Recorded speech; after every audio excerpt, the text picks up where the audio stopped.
love the chase and the hunt, and I set the pace when I'm running. I always take what I want and I always give it 100. Don't need a bank, no I'm funded. Play the game like it's nothing. I'm always thankful for something. Don't take for granted, stay humble. Now wake up! It's time to look at the enemy. Look in the mirror if he is no friend to me. It's not working out, maybe it's the chemistry. It's time to break up so I can make a better me. Better believe in your mind, cause it's everything. You can mold, shape, find almost anything. All it takes is some time and some clarity to find your identity. It's mind over everything.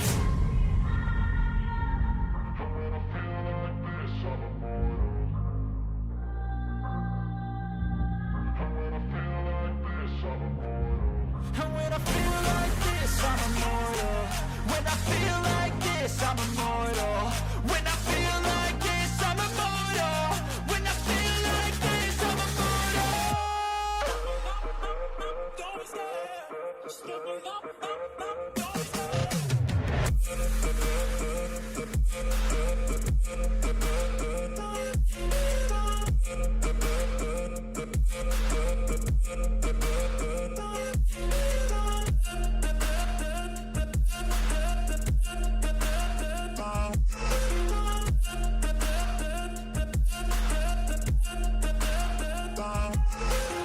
I'm so gone, no I'm never turning back. I won't stop, I'ma fight until there's nothing left. It's so what? You're gonna be hurting bad, cause I've been to hell and back. You don't wanna make me mad, I stay strong, you will never see me crack. And if you get in my way, you're gonna feel the wrath.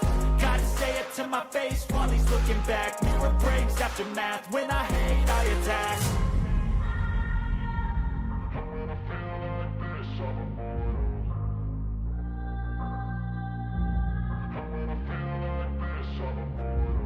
And when I feel like this, I'm immortal.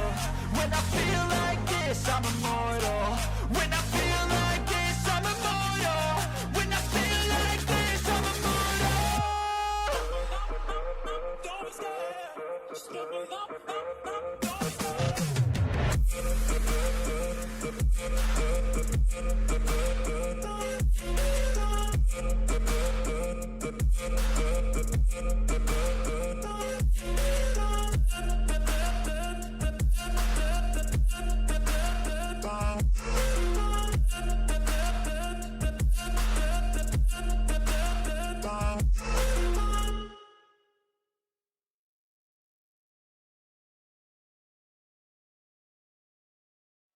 What is going on, guys? It's the MaD Dragon. Round 3 is just around the corner. Fantasy building time. We have 4 of the 6 teams today.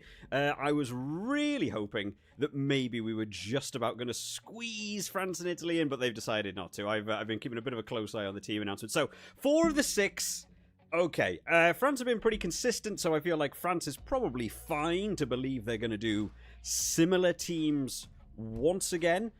Italy, I actually don't know if Brex is back. I don't know if Brex will be coming back in for it. I feel like this music is very loud. Can I turn this down even more? No, that's just off. There we go. Blasting in my own ears. But yeah, round 3. I'm looking forward to this round because I've taken a quick look at the teams. I've been very busy today, so I actually haven't sat down and really given this a lot of thought already. I had a quick look at the teams, and there's lots of changes to every team, which makes it even more complicated. And that is always so much fun. We've got some big games coming up. Let me take a quick look at the at last round. Because last round didn't necessarily go according to... I don't feel like there was too many terrible picks. It was names I wasn't expecting to be bad didn't score well. Dan Sheehan is oh boy, is the boy struggling. He just can't seem to get off the mark, so that might be looking for a change this week, because Dan Sheehan just can't seem to get on the game. Guy Pepper scoring 7 was surprised by that, because Guy Pepper's a hard worker, and I certainly thought he was going to score a few more of that. And then Tommy Freeman, probably the biggest disappointment of the round, just didn't get the ball. Literally didn't get the ball. I just couldn't seem to do anything in that game. What did he get? 8 in that game?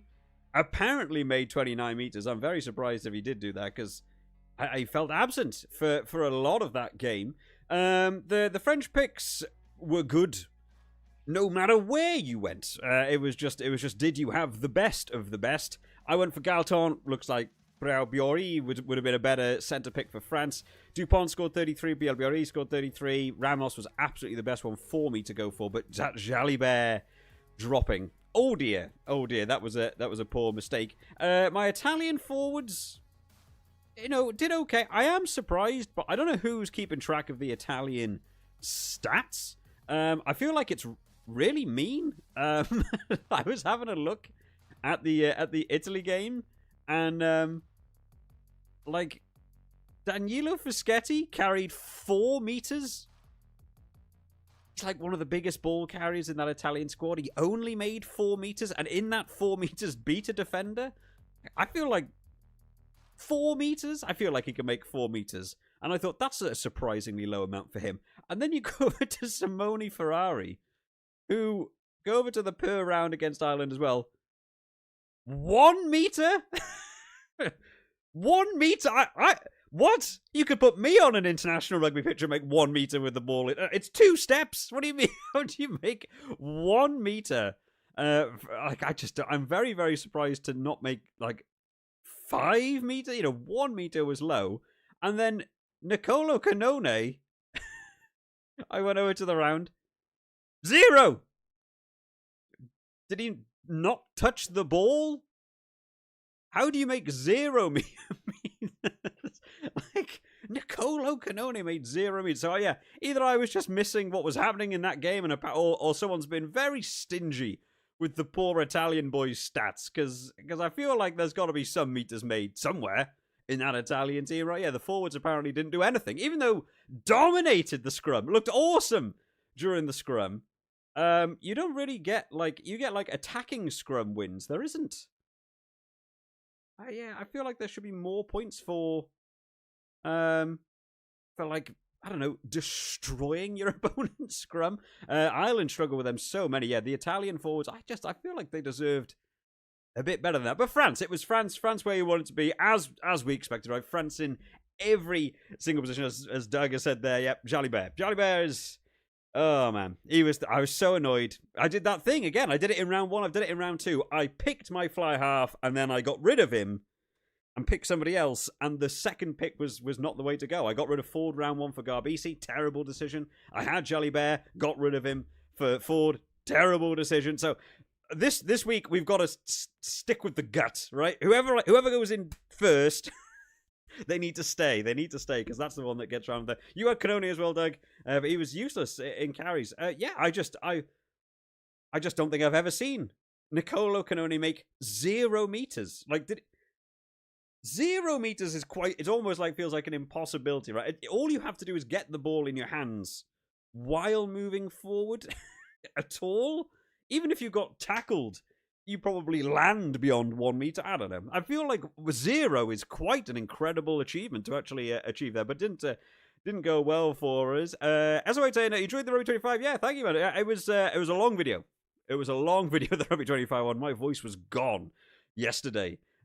Filming that one, it was not only is it an hour and a half long video, it was 2 hours of filming and then 3 hours of editing to get that one done. But a fun update. Lots of more positive things. Lots of stuff not quite so positive. I have sent a big list over to J&T and about things that I was getting on, things that they seem to not experience in their end, and I magically get mine. Was annoyed about the island not having the anthems though.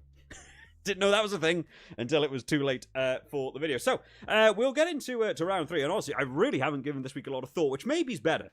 Maybe it's better to not go in with all my preconceived notions where I typically then go wrong. Maybe it's better to go in a bit more blind. We'll do the teams as they've come out. I'm really expecting France to be very similar. So I feel like doing the France picks will be fine. Italian picks, I feel like they could spice it up. They could make some changes. Like I said, I don't know about Brex coming back or not. It could be one to look at, or what they might do with some of their forwards. I think they should be really happy with the forward pack so far. So I'm hoping it's not going to be too ridiculous to have a guess at some of those players.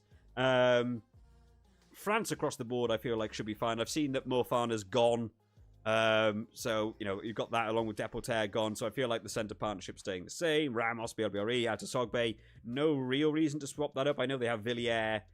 The audio's low on your side. I'm screaming in my own ears. See if you can turn up the volume on your end. Everything seems very green on my end. Doug, have a little look. You just joined the lead, Doug. Thank you very much. Thank you for joining. Yeah, anyone that does want to. I thought I did have it on the screen. Do I not?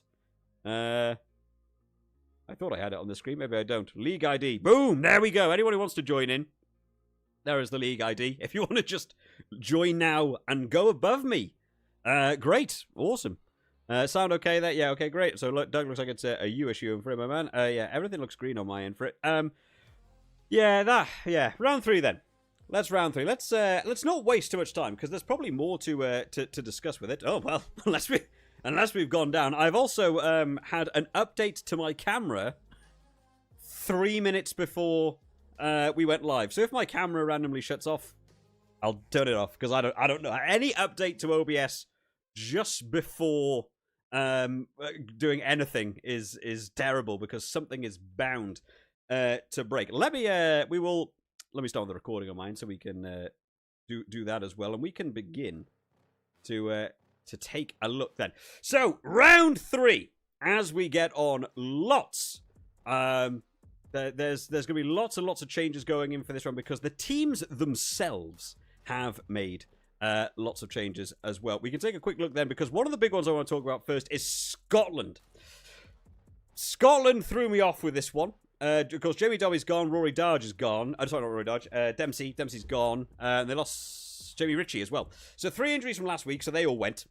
And they've had to make some changes going in. So Rory Darge at 7, Gregor Brown's moved to 6, Matt Fagerson goes to 8 with no Dempsey in there. Duhan van der Merwe comes back in 11, Kyle Stain retaining 14, Darcy Graham on the bench, and Blair Kinghorn back. And I saw that and was like, right, Scotland could be a team to look at. I know France are dominating, and I know it's France versus Italy, and it's France at home, and France have a good chance that France will score lots of points.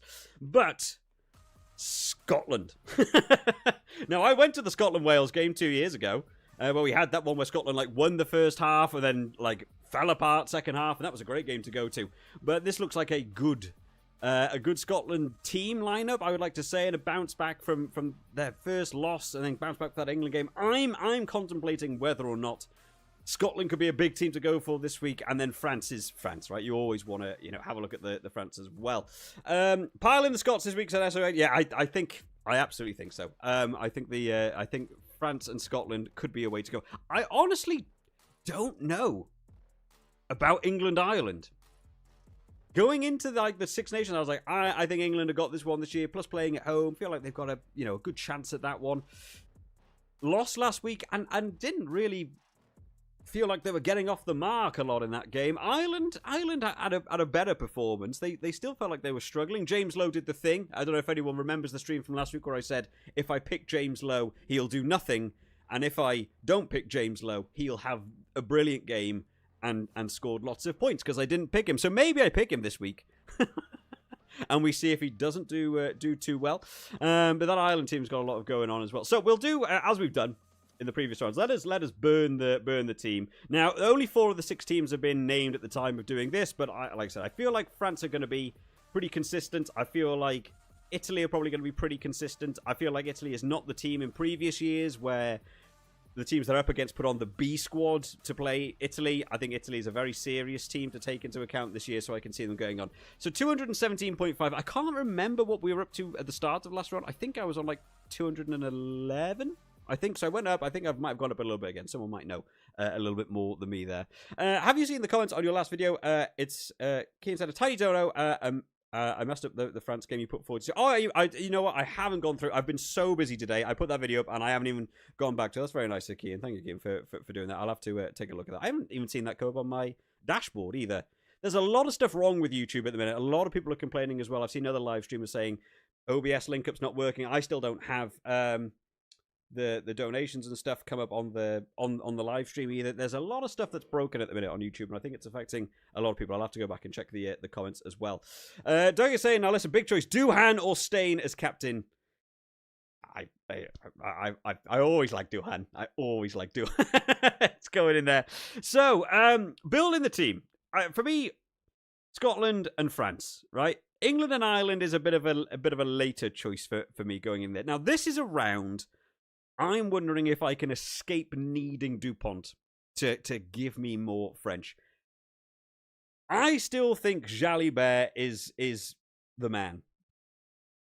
Ford might get a lot of kicks against Ireland, but I had that same logic against Scotland, and they didn't do it. And then he was busy taking drop goals at nothing, and where it wasn't even there. I don't see anyone starting ahead of Jalibert to the France team. You know, why would you? He's in a good form now. So I think Jalibert there as well. Brain is saying it's still safe to do the Ramos, BLBRA. It's a lot of stars. That is 3 of the best people in those positions anyway. Could we look at Atisogbe? Maybe. Instead of BLBRA, because I think he did very well. What did he get last week? Can I see what he scored last round? What is it? 49 points, so a bit better than Louis BLBRA, but you could look at Atisogbe maybe there to save. It's a good 5 stars. So if I end up going too overboard with my points this week, that might be a chop and change there. But getting rid of Dupont opens up, you know, a centre as well. I really like the performance that Brau Bjori put in. I've got to spell this guy's name correctly. How wrong can I go? Will it catch it from there, do we reckon? Yes, it did. There we go. 9 is good. So at the minute, that's what I'm looking at France. That was my initial thought for France going in for this round, 4 players. I feel like France, you can really pick up a lot of, you know, positions going from anywhere there. Doug Cohen is saying, Sam Prendergast dropped for Jack Crowley. I think it's a good move. And then Frawley's on the bench. Good move. You know, I don't know. Sam Prendergast for me just hasn't landed it at 10 for me. I feel like Jack Crowley's better. And I feel like Ireland play better when Crowley's on. So why not just have him start, have Frawley come on later on, whether he's looking... Well, Frawley can play loads of positions, actually. He might be one to look up for the super sub, because whether he comes on at 10, 12, 15, Frawley might not be a terrible option. Milkman checking in. How you doing, Milkman? Milkman doing very well, as well with the fantasy stuff this year. And yeah, I'm not doing too well with it. It doesn't say on this one. I'm like 200 and something now in our own league. I'm not doing brilliant. England did not show up, but still with 13 to 14 competitive, they will show up for Twickenham. Plus, I have a theory on home ground TMO bias here, Doug. So yeah, I think a few people have had a similar vein of thinking that the TMO really helps the home side. Going into this round, this is a really important game. England versus Ireland. Whoever loses that game, your Six Nations is over, right? Like, it's done. If Ireland beat England, you know, they've got to hope just everyone beats France. You know, it's just not going to happen. So I think England know if they lose this game, they're probably done. You know, they could go on to beat France, but I haven't been convinced by that. So you need other people to beat France, and maybe they could beat France. I don't know. If Ireland lose to England, you know, then they've lost... I guess they've lost to the 2 other biggest teams, so they could go on to win. But again, you need England then to beat France, and England beat you. I don't know. If you lose that game, you're done. So I think that's going to be almost a more boring game. I think that's going to be lots of penalties, lots of safety decisions, lots of kicking the ball. I don't know if that's going to be very open. Whereas I feel like these other two too. I haven't looked at the weather to see if it's going to be open, you know, raining or nice dry weather. I don't know how it's going to go.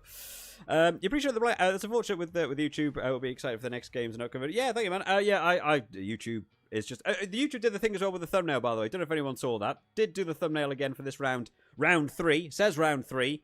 But on all the links that I've shared, it says round 2. So even the thumbnails are broken on YouTube. So I don't know. It's all working. Good morning. Good morning, Symbols. I don't know how to pronounce that name. But well done. How good are you doing? Symbols' name. I've captained Ramos. Always scores high. And I reckon France will pump the Italians in France. I've got the fantastic 4-2. Ramos, BLBRE, Dupont, and Jalibert. Yeah, I think that's a good 4 to go for. Ramos has been just doing his thing. He's just been ticking away those points. He's just been doing everything you really need him to do. He's like a very consistent high scorer. He always gets like 40. And if you make him captain, Jalibert was an anomaly last round in just being a monster. So if you captained him, you flew, you were away. But Ramos is always consistent. I kind of feel like over the course of 5 rounds, very good to have that consistency. I, too, for some reason, have got a belief that France are actually going to really beat Italy. I think Italy have done very well this year and have looked very competitive. And in previous years, Italy put a bit of a scare on France. There's something about this France team that I just think France are going through every team and making it look fun. So I really think backing France heavily is a good round. And seeing as apparently Italy don't make any meters with the ball in hand, my Italian forwards may also need to have a bit of a change there as well. A few people that mentioned Dupont. Dupont should be captain of your team because he has a lot of experience. Yeah, I know. I'm again, Dupont's not doing that full 80 as well. He's typically doing the sort of 60, 65. I think Dupont's going to score highly in a lot of... I still think he's probably the best scrum half to go for every round. The problem is if you pick him, it locks out another French pick. And like, is Dupont going to score as much at fly half as Jalibert will at fly half compared to if you went for, say, I don't know, Finn Russell there at 10 and Dupont, or if you went for Jalibert and Jamie Dobby, as it's been in past rounds. Which combination actually overall is higher points? Dupont might be the best scrum half to have there, but locking out another France pick where maybe another France player scores higher, I don't know. That's the toss-up that it seems to be for the official fantasy anyway. Let's have a look at Scotland then. Scotland's a team I have faith in this year. I'm confident in Scotland. Let's go over to Scotland, because I can see them doing all sorts of things. Now, back three this week. Interestingly, Duhan van der Merwe and Kinghorn are both the same score. There's a lot of options to do here with this back three, because Kyle Steyn, Mr. Consistent, they're using him a lot. The high ball, the recovery kicks and stuff, they're using him a lot. But that seems to be his main thing they're using him for. Once again, last week, they had the situation where Jamie Dobby was out on that wing, unmarked. Meters of space between him, but nobody did get the link-up ball to him. They didn't look for the crossfield kick. They were really happy on that right wing, just doing the kicks, making the meters, retaining the ball. So Kyle Steyn's an option there. Duhan van der Merwe is Duhan van der Merwe, right? Not been allowed to play. Been kept out the squad. He's allowed back in for Wales. And against Wales, he can really light up. Blair Kinghorn is one of those options I can see not a lot of people going for, but could be a really good pick because Wales kick a lot. Endlessly. They always kick. And so if you kick long, Blair Kinghorn's in that backfield. Blair Kinghorn is also occasionally a little bit greedy with those counter-attacking runs at not giving a pass and just backs himself. So big meters made potentially. And also does put himself in good positions for getting in the attack rows when you've got those strike runs coming off the back of a ruck. Kinghorn is always a man in there. He's also good coverage. He can play at 10 as well if anything happens to Finn Russell.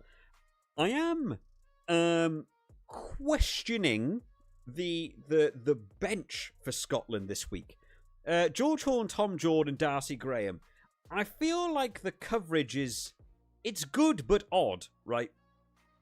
Tom Jordan is your super sub, right? He plays anywhere from 10 through 15. Well, he could put him on the wing. They might not put him on the wing, but if something happened to a winger, Tom Jordan moves to 12, and you move Hugh Jones to the wing, right? Like you could do that coverage, and I think that's fine. If something happens to Kinghorn, Tom Jordan goes in at 15. Something happens to Finn Russell, either Tom Jordan or Kinghorn covers 10.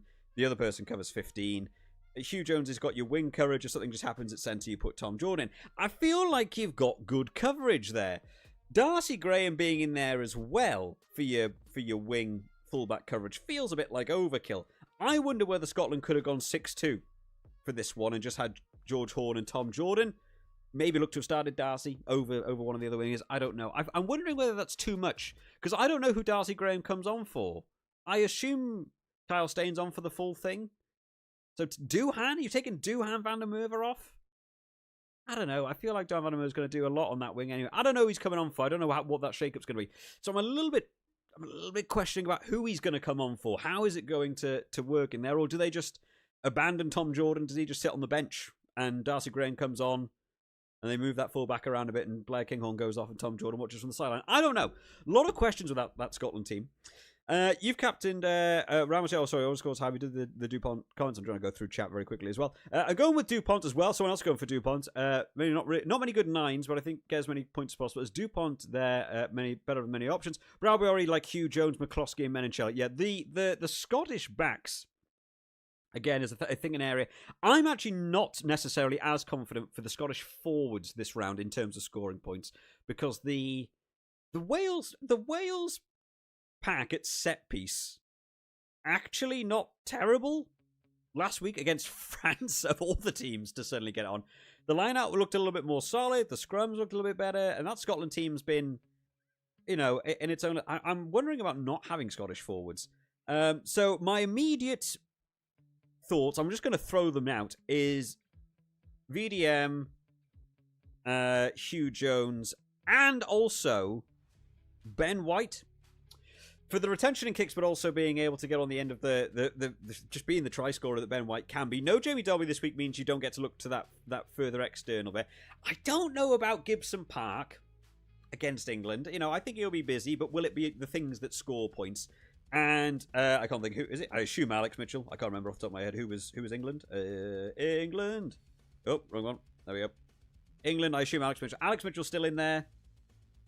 I haven't been sold on Alex Mitchell. Ben White going up against Wales, maybe, which would give me a forward going in there.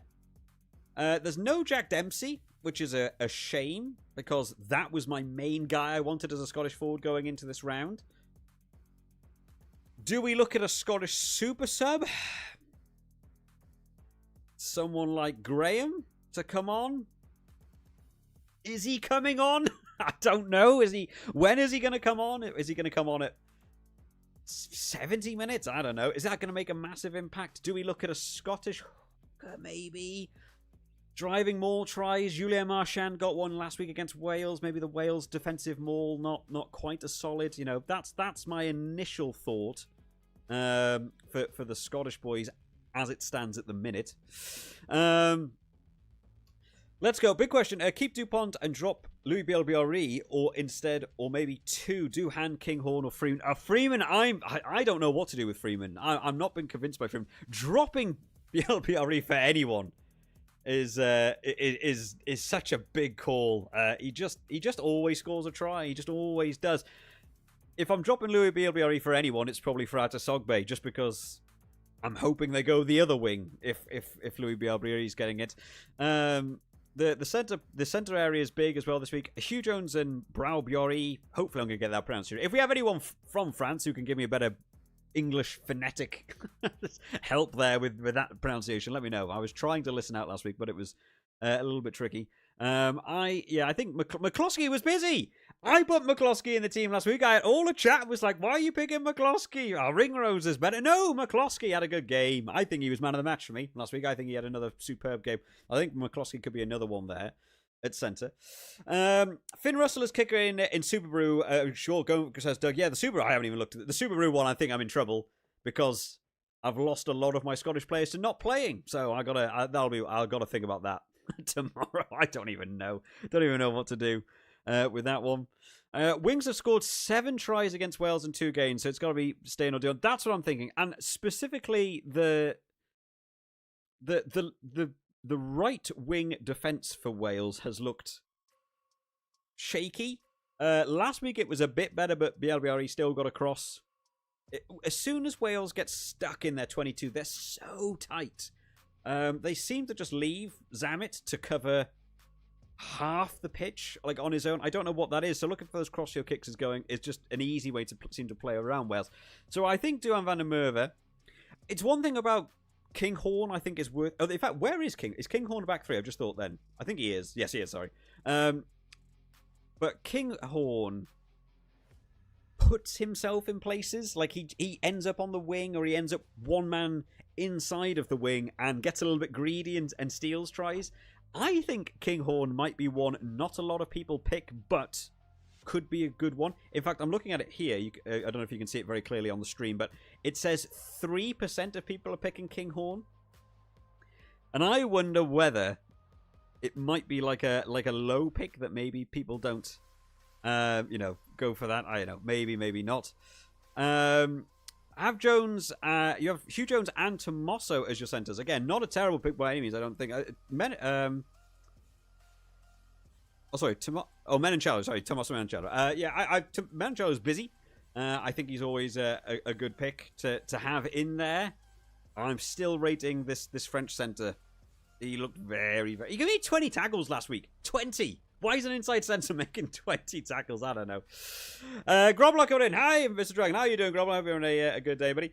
Darcy is super sub for me. Willing to risk a lot, though probably will change my mind quickly, says your average Scot. Yeah, I feel like a Scottish super sub is probably good. Honestly, I've not been convinced by anyone necessarily on this England bench. I was thinking about super sub might be English or Irish. And Jamie George is the man that stands out for me in that England team. I'm not maybe Marcus Smith, maybe just because he'll come on. Will he come on at 10? Will he come on at 15? Not sure. And then Ireland. Yeah, again, Calla.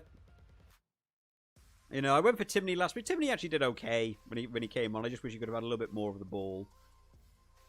Frawley, maybe, because he covers so many positions that, like, an early injury, suddenly he's playing, 70 minutes if you have, like, an injury in the first 10 minutes or something. Maybe Frawley.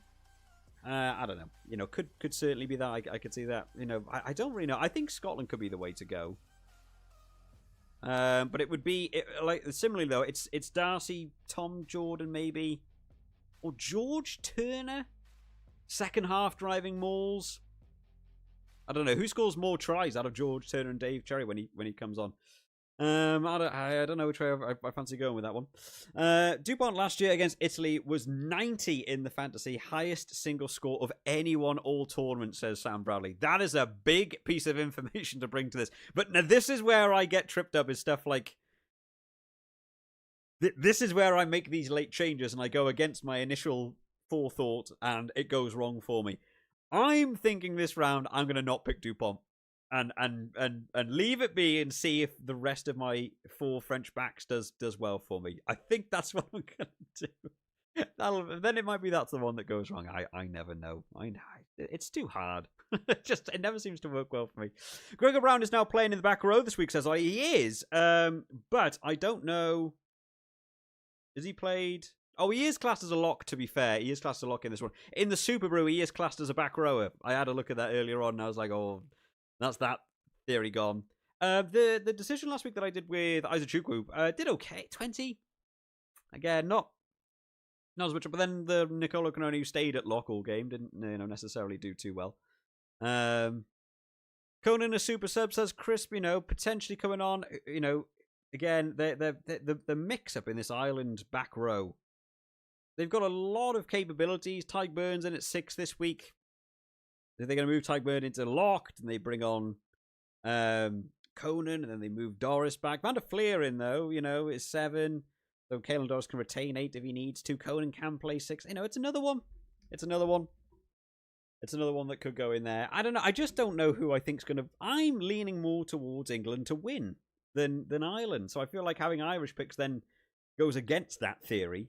But then Ireland players always score just so high when the Irish forwards. Bar Sheehan, for some reason. Sheehan doesn't seem to get off the mark in this one. So where should we move on to next then? So we've got the lock has been a lot of discussion here.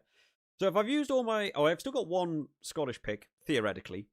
So could look at there. Tyke Burn is always busy. I always like Tyke Burn. If I did Tyke Burn's playing 6 as well though, not lock. So you could do double.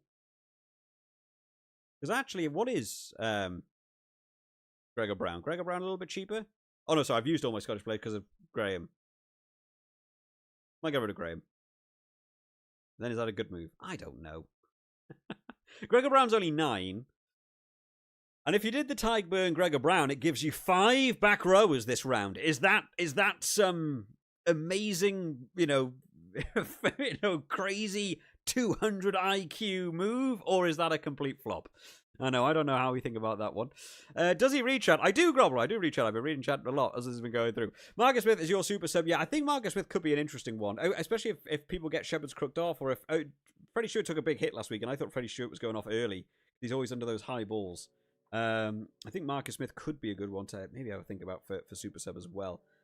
Why hasn't Van der Merwe not played yet? Yeah, he just wasn't in the squad. They've really backed this kicking game, and Duhan van der Merwe is not the high ball expert that many of the others are. And if Scotland have really lent into this kicking from the rucks and retaining the ball thing, so Duhan van der Merwe is not your option for doing that type of game. But with Dobby gone, you feel like they've got to lean away from it now, right? You're gonna kick to on Staines' wing, but play on Duhan van der Merwe's wing because of that. So that's why I've kind of lent more towards Duhan van der Merwe over there.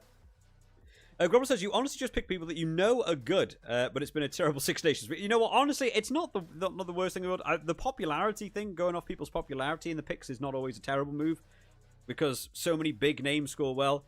A couple of them will surprise you. This Brow Bjorry, not a lot of people picked him last week, and he did very, very well. You know, newer name. If you catch a lot of the, you know, you've got to catch club level rugby. I don't follow a lot of the French club level rugby, right? So, you know, I don't know anything about the lad. When he came on, he had a superb game. That was his debut. I'm expecting him to follow suit with that. Hugh Jones didn't do anything in the first week. Big name. So I dropped him. But then, oh no, actually, came back next round and did what, you know, Hugh Jones does. So very, you know, going for the big names, nothing wrong with that. You know, as long as you've got the budget for it. We are at 92 already. I've already gone. I don't think I'm going to be able to, maybe 6, 7 positions. Oh, I might be doing okay. I might be doing okay for the points.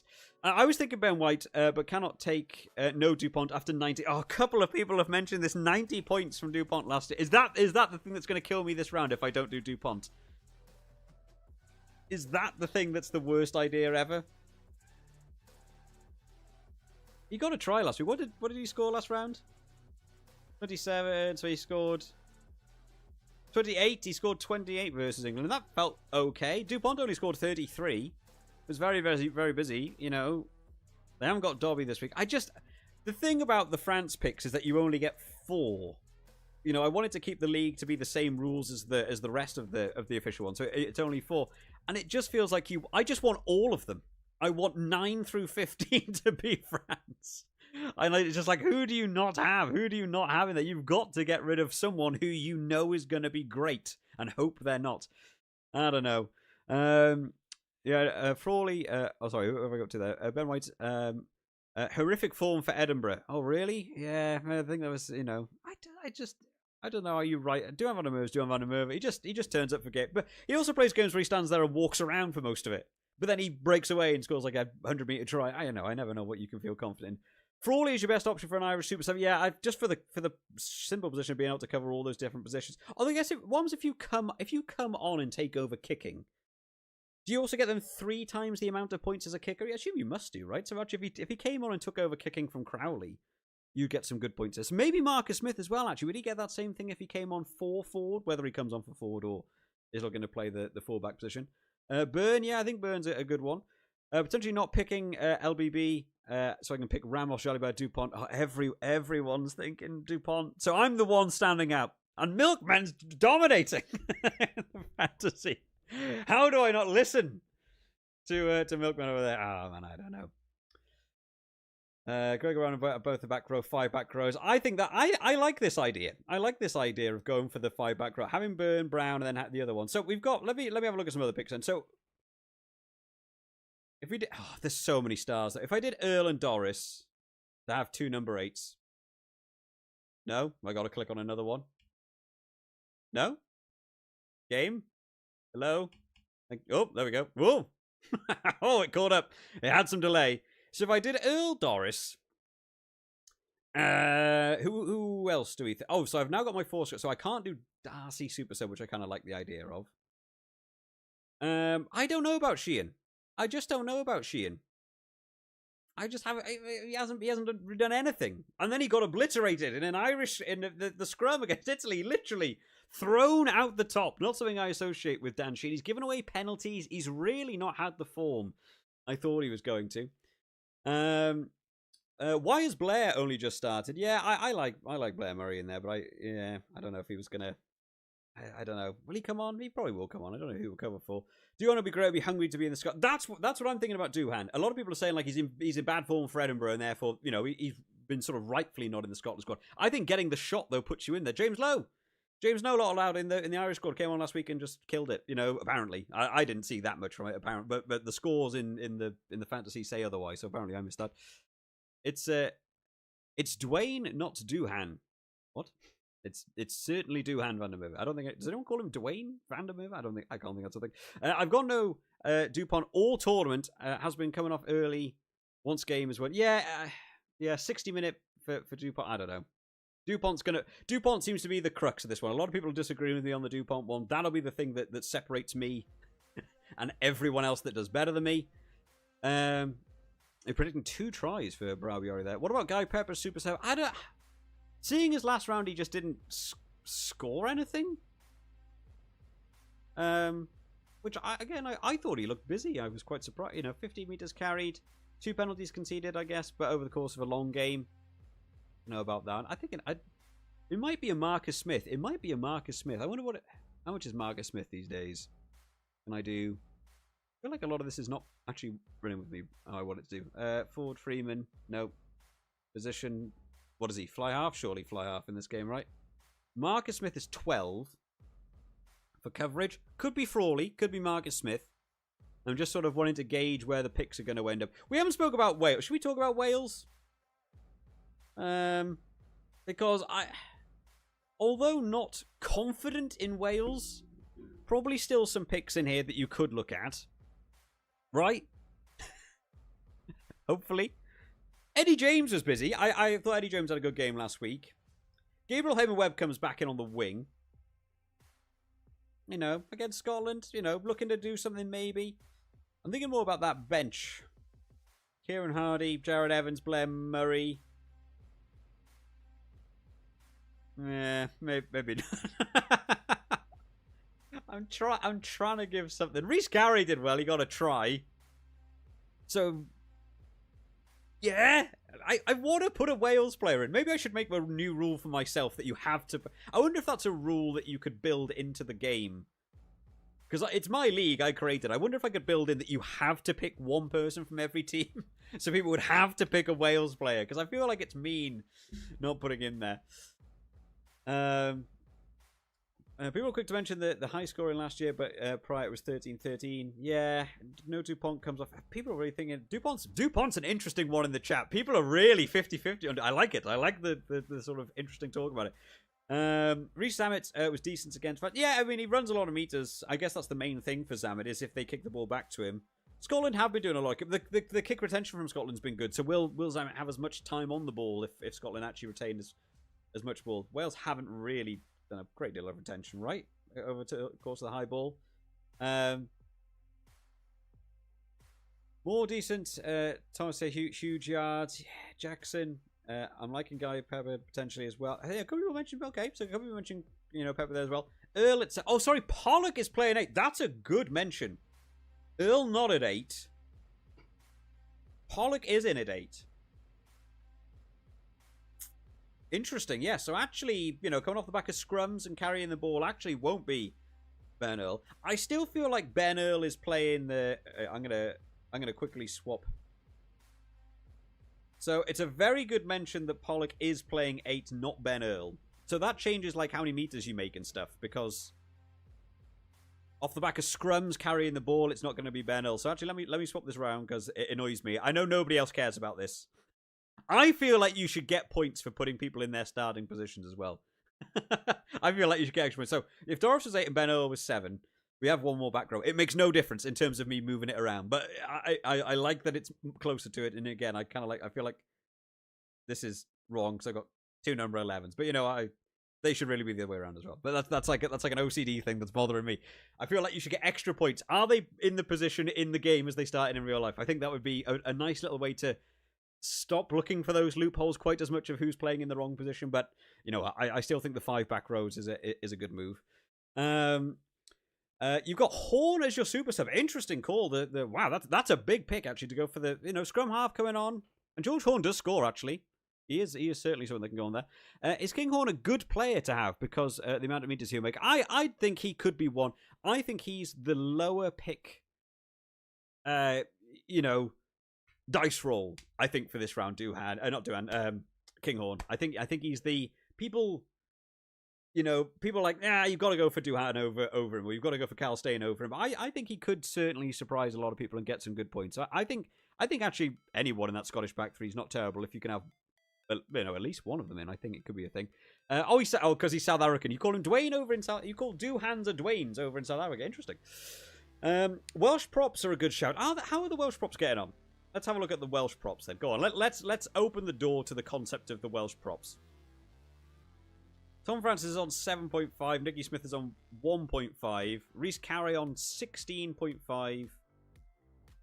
Oh, wait. Hang on. That's not true at all. Oh, average points for get. Well, that's not useful. What? Right. Why would I want to know the average points as opposed to how many points have they made overall?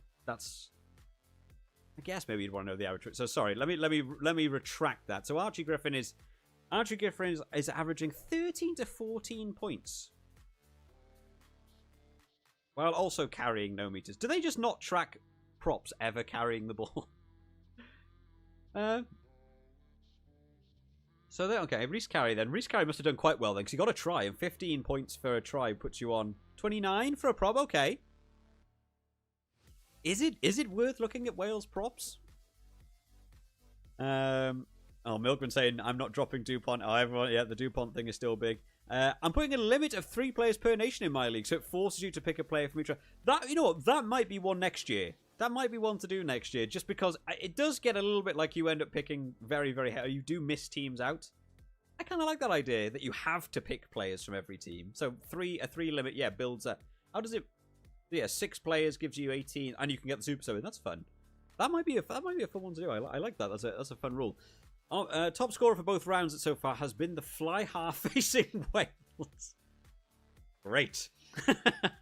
I don't know. The Finn Russell how has Finn Russell been doing? Has he actually been scoring a lot of points? Like, I know he's the kicks. What's he averaging? 25 points a round. 36-14. Yeah. The Jalibert been doing 87 and 52. Oh, I can't not have Jalibert, right? You can't not have Jalibert in there. Gotta be my boy in there. Is Freeman moving back to the wing for this one? Yeah, Freeman's back on the wing, which I think is probably better for his fantasy. Ollie Lawrence has come back in at 13. Ollie Lawrence could be one to have a little talk about there. People who want to think about Ollie Lawrence maybe as a centre. Because he certainly carries hard. It'll just be whether he spends the full game on the field because he's only just come back into the team.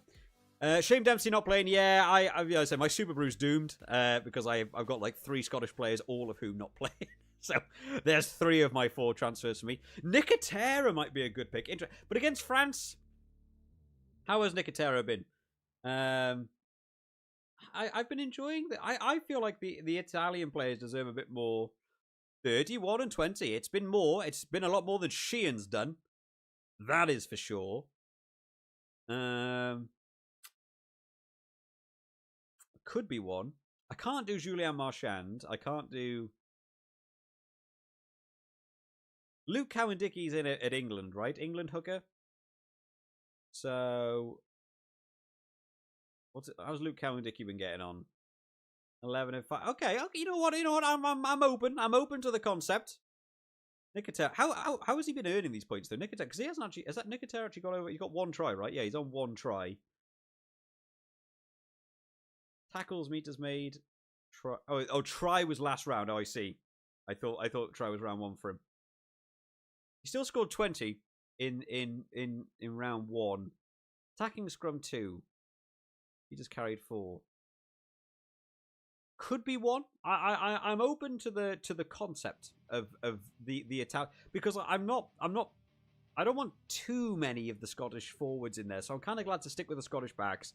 Ireland and England is going to be a slug match, so I feel like the forwards might be fun for sheer tackles and that sort of stuff. I can see that working out as well. A couple of people questioning Zammit as well. Yeah, Zamet's been up there for picks. I think could see Freeman scoring this weekend. Okay. Could be Freeman. Bayless back in.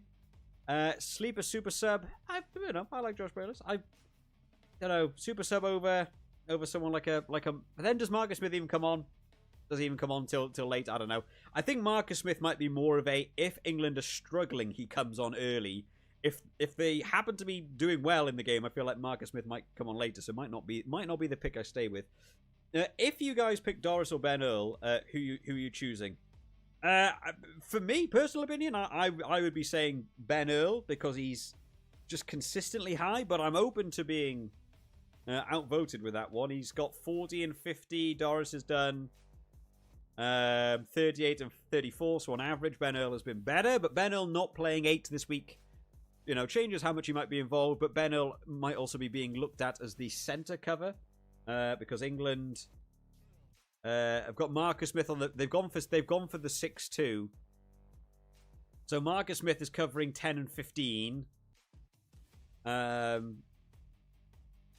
if you've got an injury for that centre department, you either got to move Tommy Freeman back in, meaning someone else has to cover wing. So whether Earl or Pollock has to end up moving to wing, or if it's a straight up injury to Dingwall, Ben Earl sliding into 12. I think Ben Earl's on for that whole game. I think Doris is on for the whole game as well, to be fair. So, I don't think you're going to have a bad pick either way with either of those two. I would lean more towards Earl for me. A few people in the chat agreeing with that one as well on Earl. Loughman is a cheap pick, but nothing special, but allows for other things. Yeah, the props haven't scored brilliantly, it seems, even though Ferrari did well round 1. So maybe you go budget. Maybe you go real budget for your props and put that coinage elsewhere. What are we on? We're on 46. I feel like we're doing really well for this budget. We still got a back rower to put in there. Used all of Scotland, so we're looking at. I mean, Italy have got some back rowers, but certainly Lorenzo Canone. How's he been getting on? 44 and 28. Could be looking at Italian. Could be looking at Pollock for the whole game. It's hard to know from what he's done on the bench. 22 from the bench is pretty good. But then, how do you overlook someone like Josh van der Fleer? 14. He wasn't playing last week. But then, Mike Burns covering 6. Do I have a look at Pollock for there, maybe? Because he's playing 8. Maybe. Oh, I don't know. Atasogbe gamble last week instead of LBOB was thinking, yeah, I think if I'm running low on the budget, I can see that actually being a swap just to keep that down. I think I'm doing fine for the budget. I can average about 11 stars per front row. That doesn't feel too terrible. Let me close that up a little bit so we can just have a look at Cowan-Dickey's. Yeah, props 10. Gendra's 11. Oh, yeah, I feel like we might get away with this one. We probably will do some chopping and changing. All the things, Zuliani could be a pick, but yeah, I absolutely think so. Do we think that Blair Kinghorn could be kicking goals over Russell? Maybe. Not what I've thought about. I would be surprised, but then Finn Russell, how is Finn Russell's kicking accuracy? I always feel, my opinion is that he's actually not that high percentage, but I feel like it's wrong statistically and truthfully then. I feel like he's actually much higher than I give him credit for, so I don't know. Yeah, maybe you could go for those points there as well. Macbeth at prop. Yeah, what's the Scottish props? Maybe I don't know. I don't know about Scottish props. The Scottish forwards in general, I'm feeling not. The Wales set piece looked okay last round, and it doesn't look like it's gonna. I've got a feeling for what is it? Round 5, Wales Italy.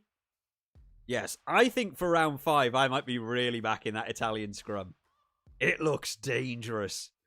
And I think if against the Wales scrum, I might fancy that one. What was round 4? England. It may be. The England set piece looks good though. That Italian scrum looks good. I'm looking forward to see that Italian scrum. That was a powerhouse versus Ireland. I was really, really impressed by that. You predicted the French squad as Olivon and Guillard on the bench. Really? That would surprise me. I think Olivon, although, yeah, it's come on later, maybe. Olivon's a great cover player now, being back row, but also, the back row but lock combo in one. the super sub. So yeah, but then I don't know. I don't know how you back a French super sub and get rid of these guys. How do you get rid of them? They all just score 1,000 points every round. Who do you get rid of in order to make that a company?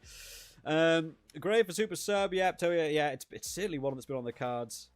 Will Lawrence play 80? I can't imagine Ollie Lawrence playing 80. I don't know if he played 80 anyway, right? He plays very, very hard, I think, with the mindset that he'll probably come off in that second half.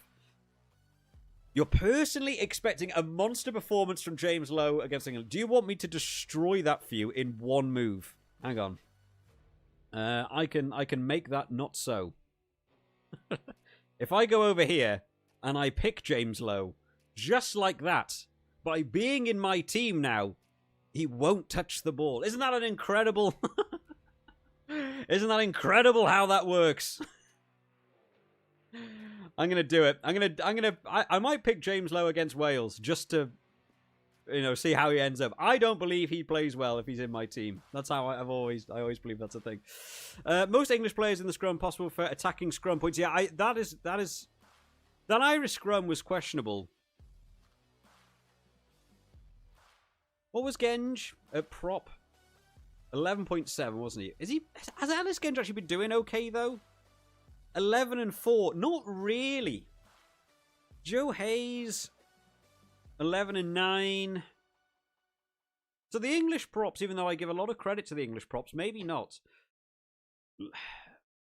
Jamie George coming on from the bench could be an interesting super sub pick. Italian props. Again, the Italian props have scored low. Why do props just not score higher?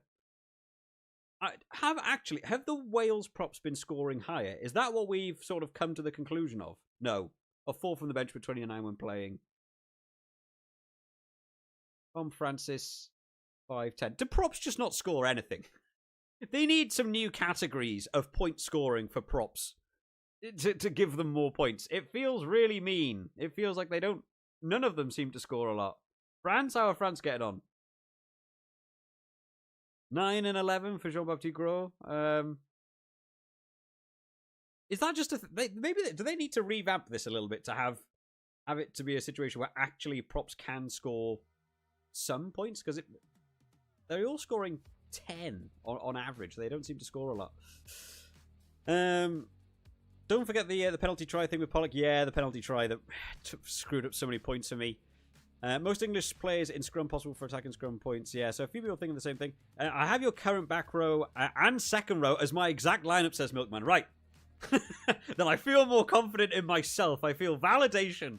If Milkman says this is the way to go, I feel more like I've made some good decisions. I really like the idea of having 5 back rowers. I think that's a competent decision there to go in there. Have your current back row and second row? Oh, sorry, that's the one I just read. Do you think Marcus Smith will get the time? I don't know. Marcus Smith is one of those guys. If he comes on very early, I can see huge points. A single high ball collision that goes wrong for Freddie Stewart. Oh no, he's come off. We need Marcus Smith on at minute 10.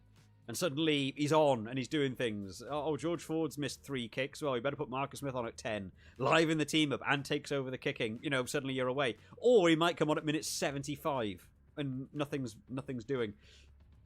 But then where else would I put my England players? I really like that set of backs. I really like this 5 here. I might have a look at Nicotera. Honestly, I'm swayed by this concept of an Italian hooker. But then with such a big game for England versus Ireland, do both teams... is this the round for Dan Sheehan? Because Ireland go, right, we seem to really not be able to convert these games as we want to. The scrum's question, but maybe the driving maul is a safety measure for them. But then you have Jack Crowley missing that kick to the corner. How did Jack Crowley miss that kick to the corner? I would put money on that Jack Crowley gets that kick into the corner against Italy. And somehow miss. So, maybe then you end up not having those 5-meter driving mauls. Dan Sheehan might be one for there. He's just not... The week I don't pick Dan Sheehan is the week that Dan Sheehan does something, right? Gregor Brown is a cheat code. So cheap, and other three just get points like Pollock is a higher upside. You know he's eventually scoring a try. Yeah, I think so. I'm very happy with this. I'm happy than I was last round. Last round I wasn't too happy with my lock department. This I'm very happy with. I can see having a French back rower in here as well, but I like the idea of having 4 French backs because that's where all the points are. So 4 French backs, happy with. Would be surprised if they aren't starting. I'm very content with that. Really happy with this 5 here. Hugh Jones against Wales. Yeah, I'm expecting Hugh Jones to do things, so I'm pretty happy with that. I could maybe see either an Ollie Lawrence or a McCloskey. Questionable, maybe there, but I like Hugh Jones there. Scrum half is an up in the air one. Duhan van der Merwe. I just don't know how I don't pick him.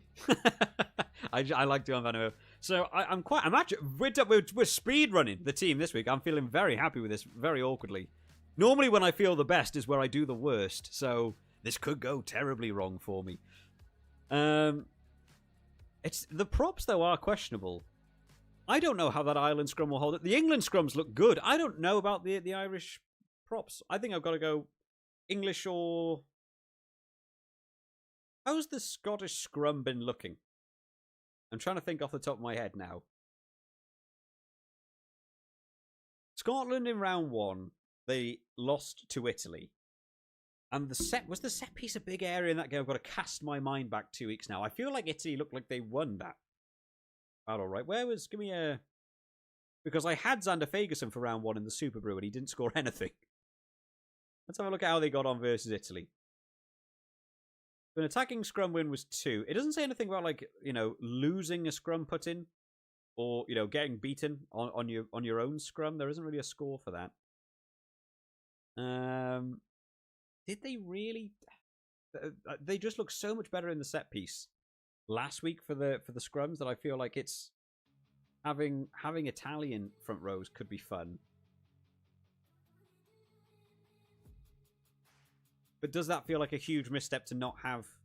I'm picking Italian picks then against France, as opposed to going for like 2 English players who I think are really good. Let me do a preliminary Genge Hayes. Can I do a preliminary Genge Hayes? No, 8.6. Okay, so I can't just back the England players. Although if I could not have Marcus Smith there, and could have Hayes, which gives me 10, which gives me 10.6 for a super sub. I'm open to the full rejig here. I'm just looking at my options. Blair Murray to come on from the bench.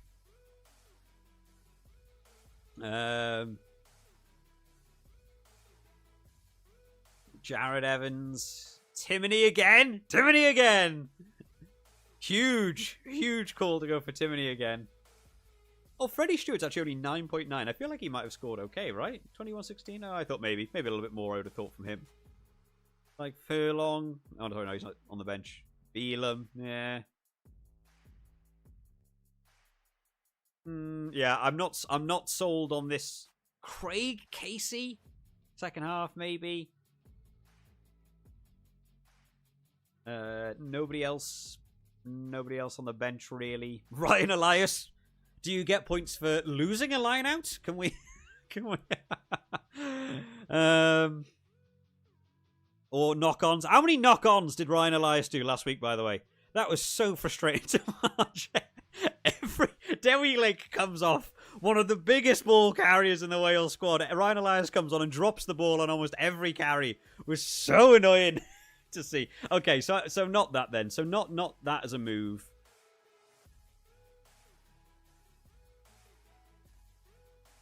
I think it's worth more putting the points into the super sub. Get the super sub I want, and then cheap prop is what I'm thinking off the top of my head. Let me read some more of the chat. Catch up on that bit. That's where my brain is at currently.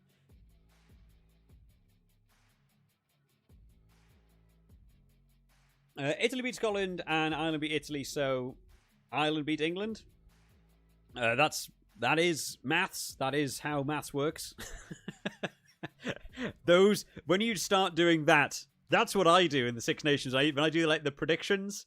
I haven't done one this year. I didn't do the big video for the Six Nations prediction this year, but normally that's what happens. I go, well, if Ireland beats Italy and Italy beat England, then Ireland should beat England, and and you do that. But that is where it goes wrong. Never count on that in the Six Nations. The Six Nations is always scary.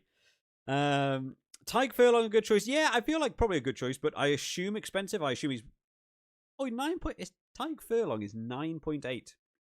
That's surprising.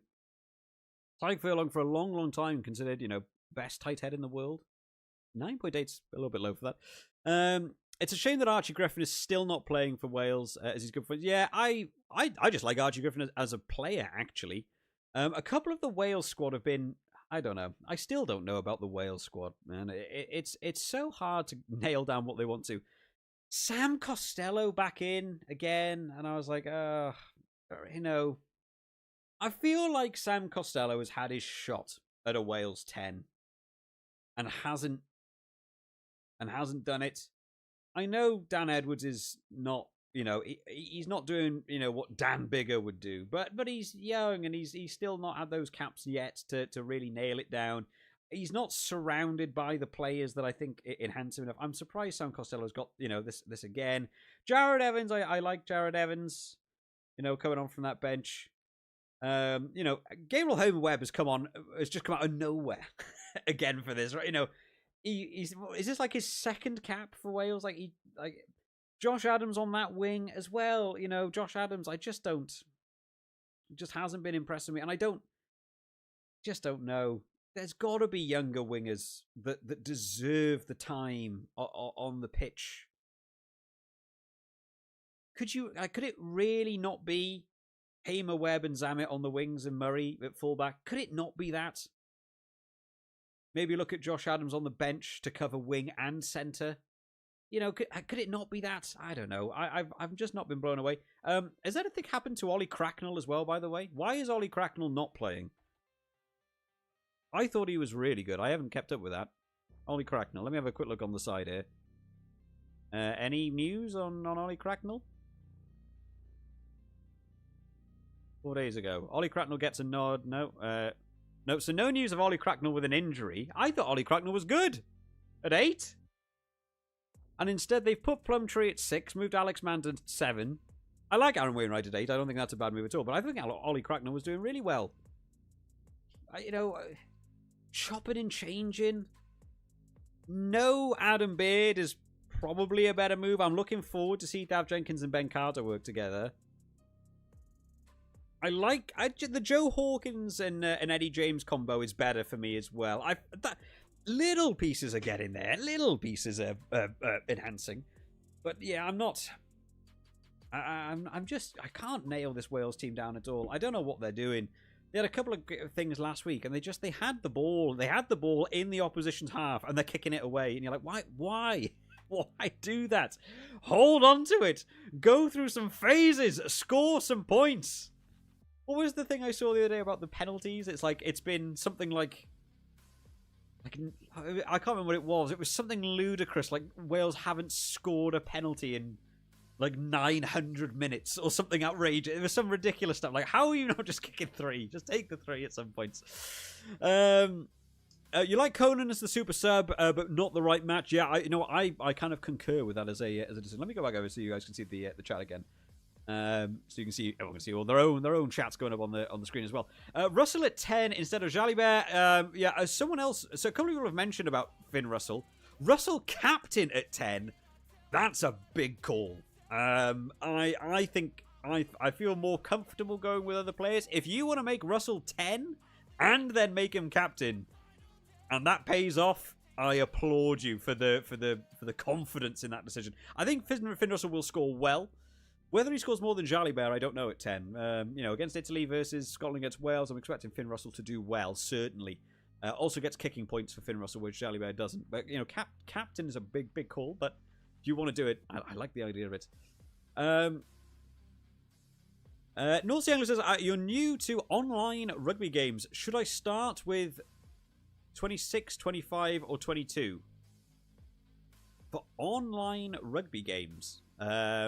if you're looking to play online, I don't know what 26 means. I don't know. There isn't a 20. There is no Rugby 26 as far as I'm aware. 25 actually has an online that works. 22 does not. So if you're not going to do online, 25 is the way to go, certainly. Kinghorn or Doohan, asked Ben. I think I'm leaning towards Doohan. I think Kinghorn's one of those big upset players though, who I think could certainly do well. Dan is too spenny. What about Ferrari? Yeah, I've had Ferrari. Ferrari's been really good.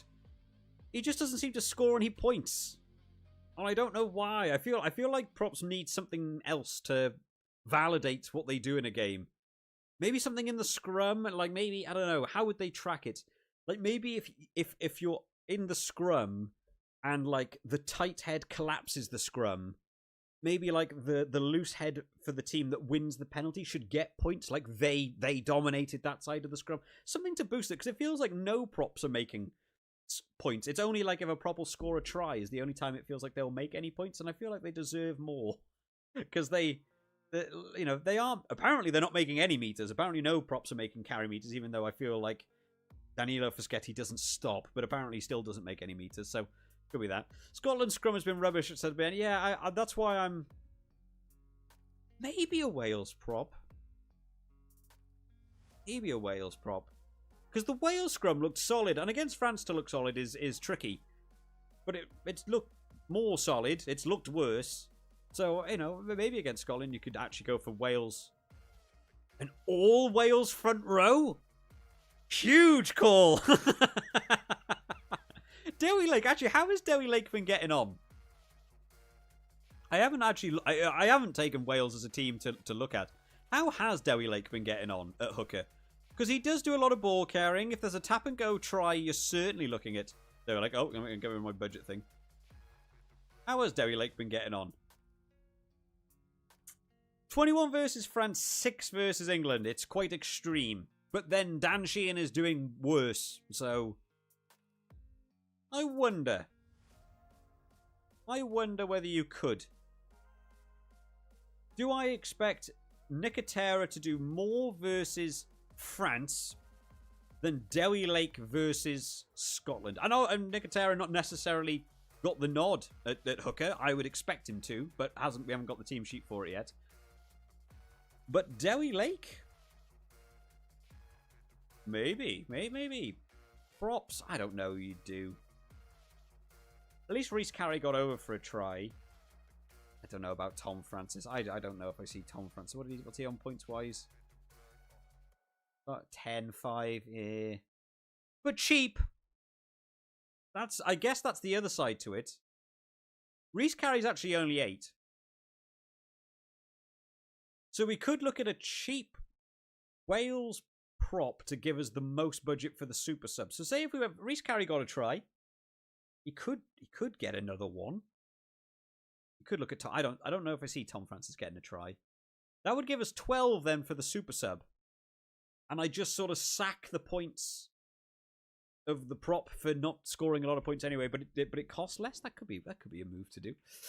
Give away so many penalties. Looks much better when Miller Mills is on. Yeah, I'm really looking forward to see that more of that Italian scrum. It looks like they've really found a thing unlocked for Italy, whereas a couple of other teams are struggling with it.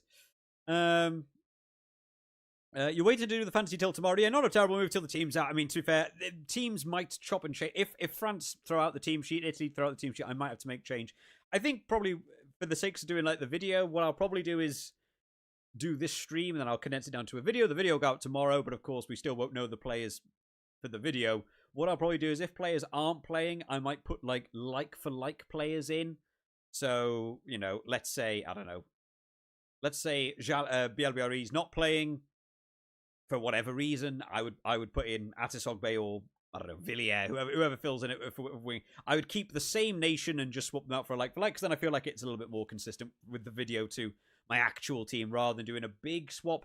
Did have to do that with with Faye Woboso's injury, and I had to swap into Arundel in the first round. I think that's fine. I can do that. Fly half is the hardest position to go to at international level. Look at Prendergast. Even Finn Russell was pretty crap when he came on first against Scotland. Yeah. The Wales. I think for the thing with Wales 10s is that the the 10 is such a notable position in Wales. There's so many huge... I guess a lot of teams, really, actually. Every 10 for every international team is a huge name. But Wales, I think the Wales 10s seem to not be... What's a good way to phrase it? The Wales 10s seem to not be independent players who can just succeed on their own. They seem to need other people around them to be doing things already very good in order for them to explode. Whereas you take Jalibert creates stuff. He on his own is getting the ball, and you go, what's he up to this time? Finn Russell, what's this man gonna do? We don't know. You know, he's creating stuff. Whereas the Wales 10s feel like they're following like a system, like they're told this is how you're going to play, do this thing, and they're not their own individual. And I think, unfortunately, Costello falls into the same world of it as... Sam Costello's not going to create something. He will do as he's told, and what teams do against Sam Costello is just pressure him. As soon as he gets that ball, just hit him. Go, go, go, go. Don't let him think about it. Because if you begin to ransack him and he just can't get those passes, you sack him behind the gain line. Suddenly, the system doesn't make sense, and he can't get himself out of trouble. And I think that's a thing for Wales at the minute with 10. There isn't a name, there isn't a guy who's going to be like, you know, you don't want to rush, because if you rush off the line on a blitz defense, he'll do a little chip kick, and someone else is on it. You know, they're not creating stuff; they're just following a plan, and that's what I would like to see from a Wales 10. Genja scored low both rounds. He has scored low both rounds, but then he scored kind of equally to... what's he got? 4 and 11. It is bad. I don't know. Could we do an all Wales front row? It might be fun. It might be fun to mix it up. I have been very, very confident in my Fischetti and Ferrari picks. But then what has Fischetti been bringing to the table, really? 12 and 19. It's more. It is more. But again, it's against France. And I just feel like, are they going to be able to do that? If they're not carrying the ball, apparently they're making no meters with the ball in hand. If they're not carrying the ball, you know, they're carrying 4. If they're not going to carry it, what are they going to do? Then you're only looking at the set piece. Whereas, like, against Ireland, I'm expecting Ellis Genge to carry, surely, right? He's got to carry the ball. He's got to do something. He made 9 meters. He made 1 tackle.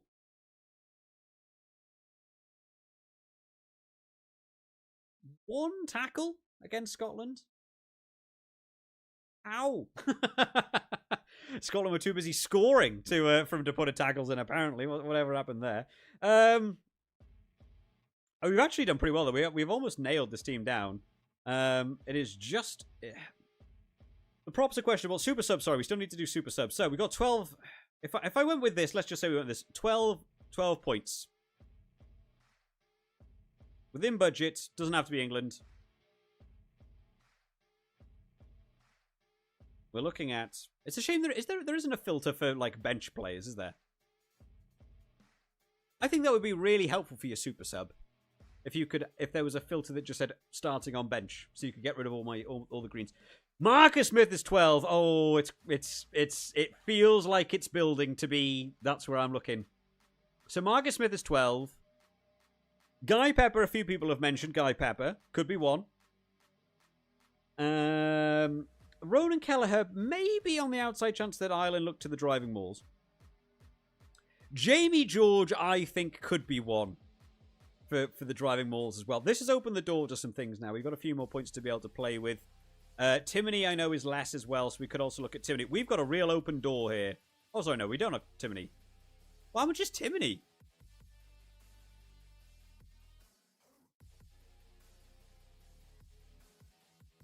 I thought Timoney was like 9. Crowley, Kelleher.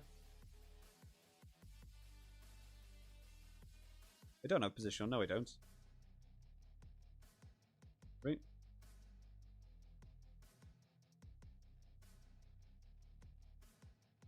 Oh, Nick Timoney. Yeah, 10. Yeah, I've just skipped a page.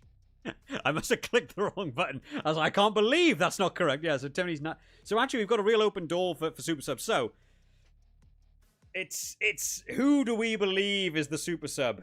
actually, we've got a lot of coverage. 12 stars seems fine at the minute. If we were going with that, if we go with this, I'm quite happy with a lot of this. Actually, it's where we go with that. A few people there. Someone else said McFlurry there said put Reece Carey. Yeah, we've already got Reece Carey in there as well. Cracknell only scored 15 points last game. Yeah, but just performance-wise, I think Ollie Cracknell put in a solid performance, but and just not playing at all. Wales need an out-and-out 7 at the breakdown and another ball carried to Durham. Where I mean, is Harry Deeves dead? Where's Harry Deeves? No, stick him in there. Jack Morgan's not in. I was messaging some friends the other day. We were talking about the Wales squad, and we were like, well, what on earth do they do? And I said, I would really like to see a back row that was Jack Morgan, Harry Deeves, Ollie Cracknell. I would like to see how that would play out for, if everyone was fit. I would like to see how that would play out for a game. You were debating Duhan or Kinghorn, as Duhan's hunger could be off the chart. I'm liking the Duhan pick. I'm liking the I think you could go for any of the back three. Actually, I think all three. I think you could also go for any three of the back three for France. I haven't got James Lowe, so if anyone's watching this and wants a good pick, James Lowe, because I don't have him, will probably do very well as well. I'm actually not that sure about England. What's the other England winger? Is Arundel playing? No, not Wales. Oh, Arundel is playing because he avoided any ban from his red card. I didn't know if he was. Yeah, Arundel is playing, but I don't know. I think weirdly, even though I think England are going to win that game, I think I'm picking James Lowe over Arundel or Freeman. Oh, do I want to say that over Freeman? I don't know about over Freeman, maybe. Ferrari also got man of the match as a small. Oh, that's interesting, says Milkman. Yeah, that's true. He will be my prop for round 3. I like Ferrari. I really want to have a Wales player. I'm going to keep Reece Carey. I just want a Wales player in. I can't go the whole tournament and not have a single Wales player in, right? The backs is just, it's too competitive. Props feels like a place, it deserves to have one. We've got to have one Wales player just because it's so mean. I'll go for Reece Carey. Come on. Let's make it fun. I'm already 200 and whatever it was, 70th in the league. I might as well have some fun with it. I don't think Ferrari's a bad pick though. Ferrari in the I think I've had Ferrari and Fischetti as my props both round in the official one. I think I've had them as both my props in the Superbru one as well, and I rate them both. So I think Ferrari's probably also a very good pick. I'm just not doing it because fun. Make it even more fun, and Captain Carey said to him. Yes! Easy points. Imagine if you did that and he scored like a hat-trick. I'm mind blown. MaD Dragon thinking in 4D chess moves, and it was working really well for them. Right, I need a decision. I need a decision on a super sub. So, I've got 4 French, I've got 4 Scottish. I can get English or Irish, I'm thinking, is where I'm going. We don't know the Italian bench, but the Italian bench really, from the back's perspective, isn't blowing me away. Wales, the only Wales player I think I would go for from the bench is Blair Murray, because he's a bit of a firecracker. But again, it's like, will he actually even come on? I don't know. You can't give it to Ryan Elias from the replacement. So it's Irish or English. That is what I've broken it down to. So we are looking at, in budget, Marcus Smith has been mentioned, Guy Pepper's been mentioned, Jamie George. I'm not thinking Guy Pepper. Actually, I'm ruling that one. For me, it's either Jamie George, hoping for a second half driving maul try in Twickenham, just safety. You know, not looking for the tap and goes, not looking to try and do something ridiculous. Kick to corner, driving maul. Or Marcus Smith. Bigger dice roll. Hoping he comes on early at 10 or 15. Runs wild. At the minute, I'm more thinking Marcus Smith. Choices from Ireland. Kelleher, for the same reason as Jamie George, but I'm wondering whether that Sheehan would stay on for longer because it's England and they'll just want to back Sheehan more, so I'm thinking maybe not. You could go for Timoney again. He's the fluctuating man. or Frawley. 1% of people have picked Frawley to come on at 10, 12, or 15. Maybe taking over kicking duties if he came on directly at 10. Can he also play 13? I think he can also play 13, right? I feel like I've seen him do 10, 12, 13, 15. So good coverage. Likely to come on. Does score points. An outsider pick, maybe. An outsider one. You only get a point for every 10 meters made. That's rubbish.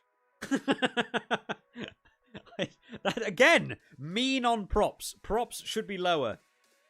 Props should be 10 points per meters made. You know, that's what I want to be seeing. I want to be seeing Rhys Carre getting 300 points a game. That's what you... all right, so you only get a point per 10 meters made. See, that's where my brain comes from, the Superbru background, where you get half a point per... What is it? Was it 1 point per 5 meters made? I can't think what it is. If it's every 10 meters, though, that feels mean to the props, because they're not going to do that, apart from maybe Genge. But they're not achieving it. They need nicer condensed points, I think. Are you enjoying the Six Nations so far? Yes, I'm really enjoying it. When I start getting games incorrect, is where I'm enjoying it probably the most. Because that means something has happened that is completely outside of my purview of the games. I wrote Scotland off last week, it was completely wrong, and therefore I enjoyed the game so much more because that game went completely against how I thought. When you watch like France versus Wales and you go, I bet France will win by 50, and they do. It's like, whatever. At least the France rugby's good. I like getting games wrong because it means it is much more interesting. If you had one Scottish sub, who are you going with? Darcy, probably.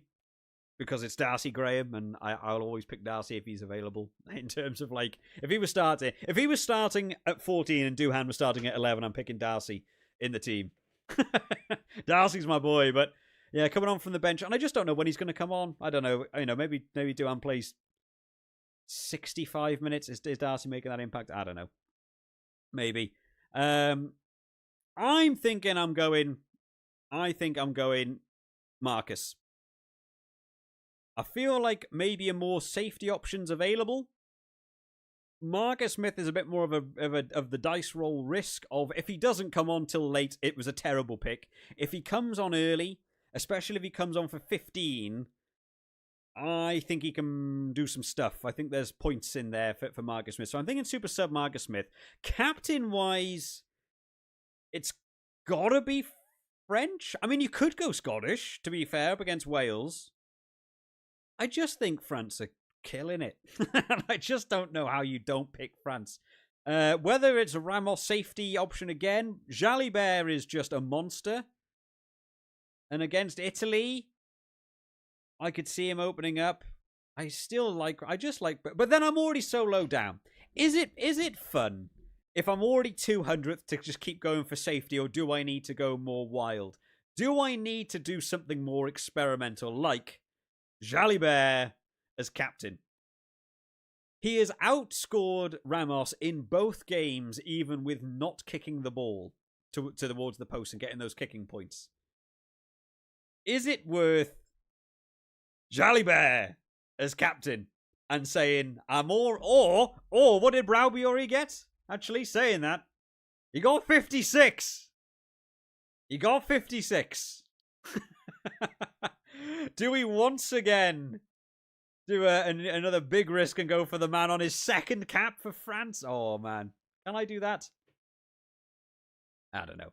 I might do a risk. The risk is going for Jalibert. Safety is Ramos. I'm going to go for Jalibert, I think. I think that's where we're going to sit for now. I'll have one last thing. Well, we'll do some polls and stuff in the chat, because I like getting your guys' opinion. We're on at 5:30. And we'll do some polls. We'll get some thoughts on your guys' video, and then we'll do one last overview of the team. And if there's any last-minute changes, I'll make some last-minute changes there as well. Do you think Duhan will get more points than Ramos? I actually don't. I actually don't think he'll get more points than Ramos. I think Ramos is probably still going to, just because he kicks. And, if the game isn't going well for them, then they can take the threes early on. That's 6 points then per kick for Ramos. I think it's very safe to. Ramos is your safety, but when you're 200th in the league, safety doesn't matter. We're in round 3. We haven't got that many rounds left to make my huge comeback. And Milkman's already matching most of my team, which doesn't allow me to really make up a lot of ground. What about Loughman? A few people mentioned Loughman. Interesting. I don't know. I'm not backing that Irish forward pack. It hasn't blown out. Is Loughman scoring points? I get cheap. I understand cheap. That's prop with not within budget. That's an annoying thing as well that it does that. What is Loughman doing? 8 and 14. He's done okay actually. And for 6.4 is fine, but I've managed to get quite a good amount of. This is some intense music. My God, this is like the most intense song ever. I was like, give a little bit calmer. There we go. That's nice. Right, let's do some polls then, guys. Let's get some thoughts from you guys then. So, game 1 of round 2 is the England-Ireland one, right? Nope. Round 3. There we go. England-Ireland. So let's do a poll. Who do we have to get this wrong? Now I've already mentioned who I think. You guys are more than welcome to disagree with me, because I'm by no means always right. Let's start a poll and let's see who you guys think takes game 1 of the round. Because if this ends up being like a 100% Ireland over England, then I'll be thinking I might have done something terrible in my decision-making process, and maybe I shouldn't have gone for so many England picks, but there we go. Who's your captain, asked Ben? Yeah, I'm thinking of, at the minute, for Jalibert. Ramos is way safer, but if he can do that again, which he won't, but if he did, hooray! I've made so many points. I've done amazing.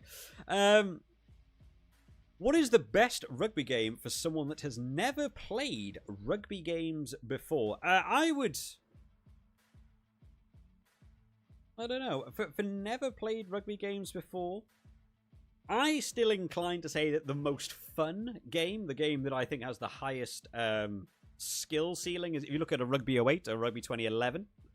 You can start that game on easy and you get used to the controls and it's fun. Everything feels like it's quite fair, but as you go up in difficulty, it gets hard. It gets actually really hard. Rugby 25 and I don't know. Rugby 25 isn't even necessarily great for learning all the rules of rugby. If you're new to the sport and just want to learn a little bit about it, I don't even know if Rugby 20, because even some of the rules don't even work in that game. Rugby 22 has all the rules. Rugby Challenge 4, I have been playing Rugby Challenge 4 off channel. And I have actually been quite enjoying Rugby Challenge 4. It's just a bit too easy. You just win every game 30-0. So, yeah, I don't know. You could always go way back to Jonah Lomu, but if you've got a PS1 that works... Oh, there's plenty of mods out there, to be fair. Right, let's end the poll. And let's have a look at what you guys have said. England or Ireland? I'll have to... In fact, let me swap over to this one so that we can see it. Oh, in fact, it doesn't show up in the chat. No, it doesn't swap over. Oh, someone else just said Jonah Lomu down at the bottom there. Waldo coming in. So, say, why does that not show in the chat? Why does the poll not show up? That's really weird. It's right there for me. But you guys have said England by 71%. 29% of you believe Ireland are going to be able to do this one.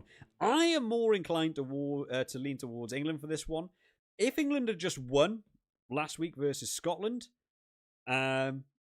I thought it would be like obliterate. I would be like, oh, it's 100% going to be England. The fact that they kind of crumbled a bit, under pressure, makes me think, oh, actually, I'm not 100% convinced by the win. I actually think it'll be close. I think we're looking within what I reckon a score prediction for that one.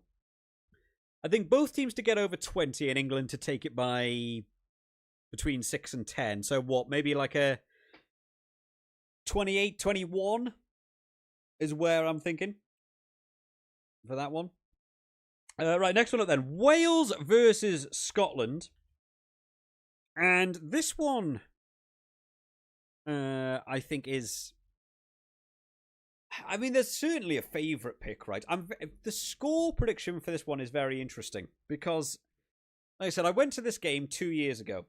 And Scotland obliterated the first half, and I have to say, it's the game I enjoy going to the most. Wales-Scotland is, for me, is the most fun game to go watch, because everyone that goes, all the fans, are on the same page. I have never seen any level of any hostility ever. I have been to go see this game in Edinburgh. I have been to see this game in Cardiff.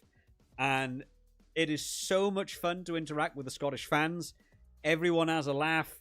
It doesn't matter who is scoring. Everyone like goes. And I went to see this game, I think 3 years ago in Edinburgh. I want to say it was 3 years ago. Was it 3 years ago in Edinburgh? And it was me in a red jersey, surrounded by Scottish fans, and Wales were not doing well. People were buying me beers, having a laugh every time they went over. They were all like, "Way!" But you know, everyone's having a laugh. I love. It's such a fun match to go to. And then, like in the one that I went to 2 years ago, where Scotland won the opening half. Was that 2 years ago or 4 years ago now? Scotland won the opening half by like 28 points. They absolutely demolished it. And I was like, this is such a painful game to watch. And I was sat with a group of the Scottish boys behind me, and they kept like patting me on the back at halftime. They're like, "Oh mate, this is brutal." They were like, "Oh, we'll buy you a beer to make up for your ticket that you paid for." And then Wales started coming back in the second half, and the scoreline was getting closer. And every time they scored, all the Wales fans are going, "Boys, do you want us to buy you that beer back?" Oh, great fun, great fun. This is the best fixture to go see in the Six Nations for me. I love this one. The scoreline, though, can always fluctuate wildly in this game. I feel like Scotland should be absolute outside favourites. Wales are Wales at the minute, and they're just crashing and burning. They just can't seem to do anything right. Weirdly, out of all the teams, the Scotland game feels like one where I was like, Wales might put up a fight against Scotland, and Scotland have...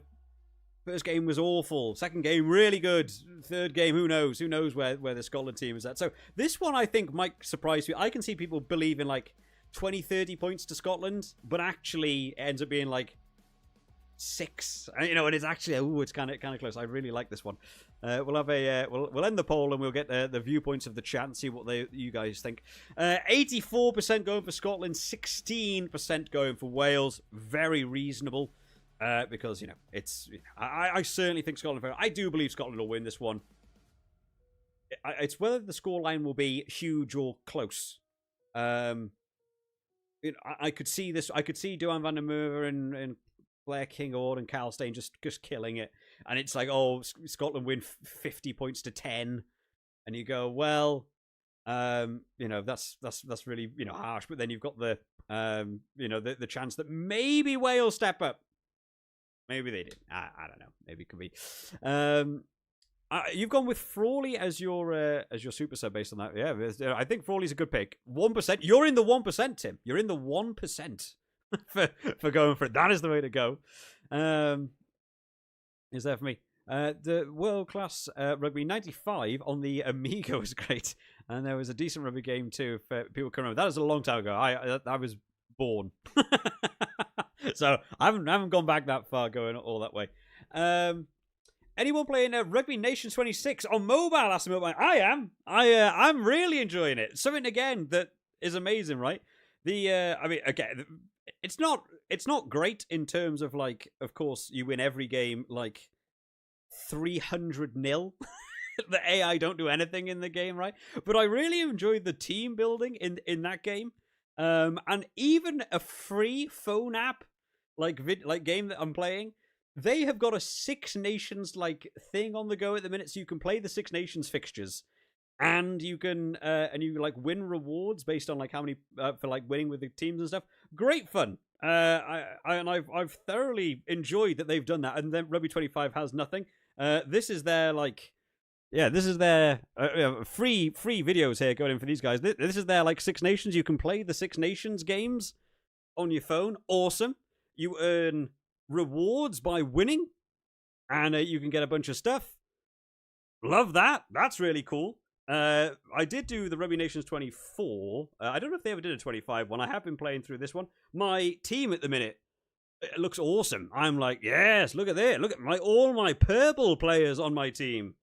My backs are also basically all purple. Absolutely crushing it. Love it. Just for like you're completely bored, you got nothing to do, or you're waiting for a ad that's running mid-scrum in an actual game, and I don't want to watch a Jet 2 holiday advert while they're setting up for a scrum. Yeah, sure, gonna have a bit of Rugby Nations 26. Loving it. Really enjoying it. But like I say, it's way too easy. You just win every game 100-0. But fun to be able to do that. Milgo said you need the 3 rewards. Grobler, why is my message showing up? Your messages are showing up. I can see it. Oh, wait, hang on. Where am I? Time to test my reverse camera angle finger point. Your messages are showing. It is there. I can see it in the chat.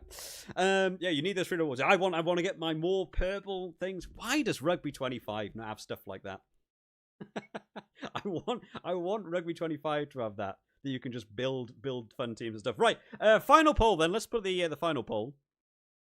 Oh no, start a Q&A. Oh, I can start a Q&A. What does that mean? How would you even start a Q&A? I'm here. I'm talking to you. You ask questions. I answer them. Is that not the Q&A? What? How could I create a Q&A in chat? What does that even mean? Right, final game then. France. Oh, let's do capitals again. France versus Italy. Now, again, I'm expecting this to probably go one way or the other, but it's always nice to see if people actually believe an upset. What? I can't remember when this game was. When was the one where Italy nearly won it? Was that 2 years ago? 3 years ago? And Italy nearly took this fixture, and I was really happy for them. You know, I always want to see Italy do well. I always want to see Italy do well, man. It's so nice.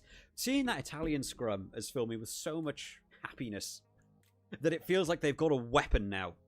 They've got something. The lock department has looked strong. The line-out looks good, and now their scrum looks dangerous to the point that I'm like, I'm really not looking forward to Wales Italy this year because that scrum looked good, and I'm so happy that they're building on it. Men and Shallow at Brex at centre look good. I would like them to explore the back three a bit more. I know Louis Liner's got tries and stuff. I'm not sold on Louis Liner. Monty Ioane, I don't know. I'm a bit like, yeah. I don't know. Is there a better back three out there for Italy? Fullback. You know, again, I think the back three is sort of an area to work on. I like the lock department. It's amazing that Rutzer doesn't start anymore. The front row looks ferocious. Back row is full of players. I still like RBC at 10, actually. 9 is I think, a competitive shirt. I think they've got a few people trying to put their hands up for 9, but they're suffering with injuries at the minute. It's hard to gauge where that's at. I think back 3 could be nice for them to change about for Italy, but I'm really enjoying seeing them building out a little bit.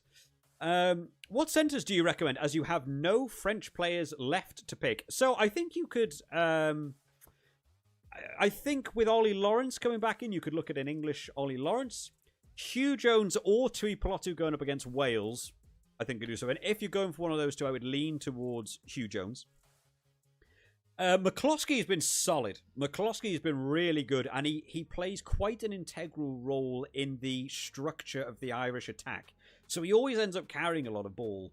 So I personally would be picking McCloskey over Ringrose, but Ringrose is also the sort of guy who scores tries and people go, he's amazing, but actually...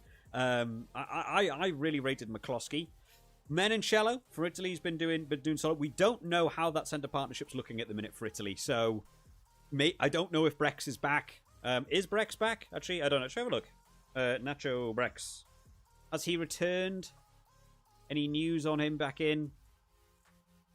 He went out because of like a family emergency, is what I understood, rather than it being an injury. So Brex could be back if whatever that is has resolved itself. I don't know. Capuozzo was also back for Italy, so they could get in there. So I think you've got a few options. I don't necessarily needing French centres, but I just the French centres are just so good. The depth is wild. But the French problem, you're going to suffer the same problem that a lot of people are having. You could basically pick from 9 through to 15 of France, and they're probably going to be the highest scoring players in those positions, no matter who you pick. It's just who is the best French player out of those positions. So, you can't really go wrong if you picked French players elsewhere. Oh, damn, you're way further than me in the Six Nations. But yeah, I'm terrible for breaking the stats down and stuff, or breaking down numbers. So I knew it was like, it's 45 days. You have 45 days to do their Six Nations thing until their tournament ends. And you earn 4 points for a win.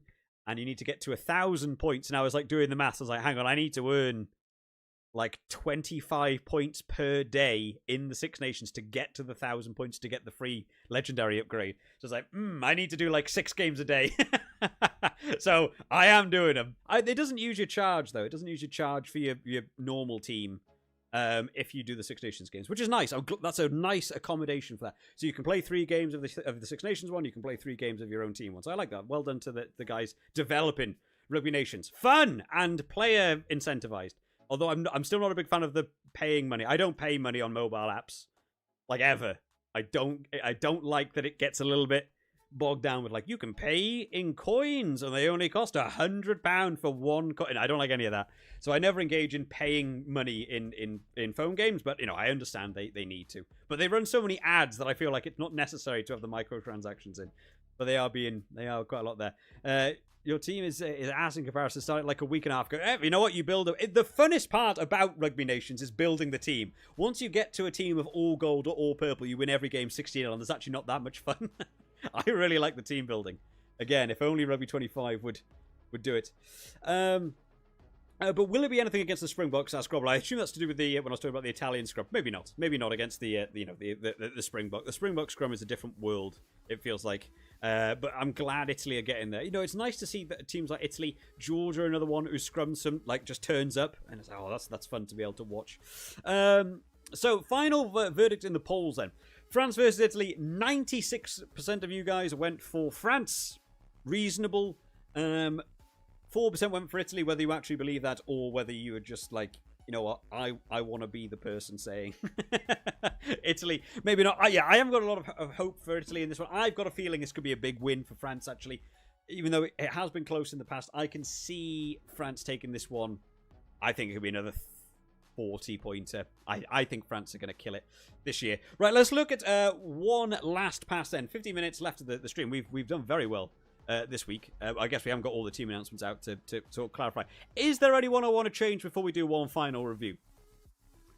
I really like my back 3. The BLBRA and Ramos combo has been really good for me.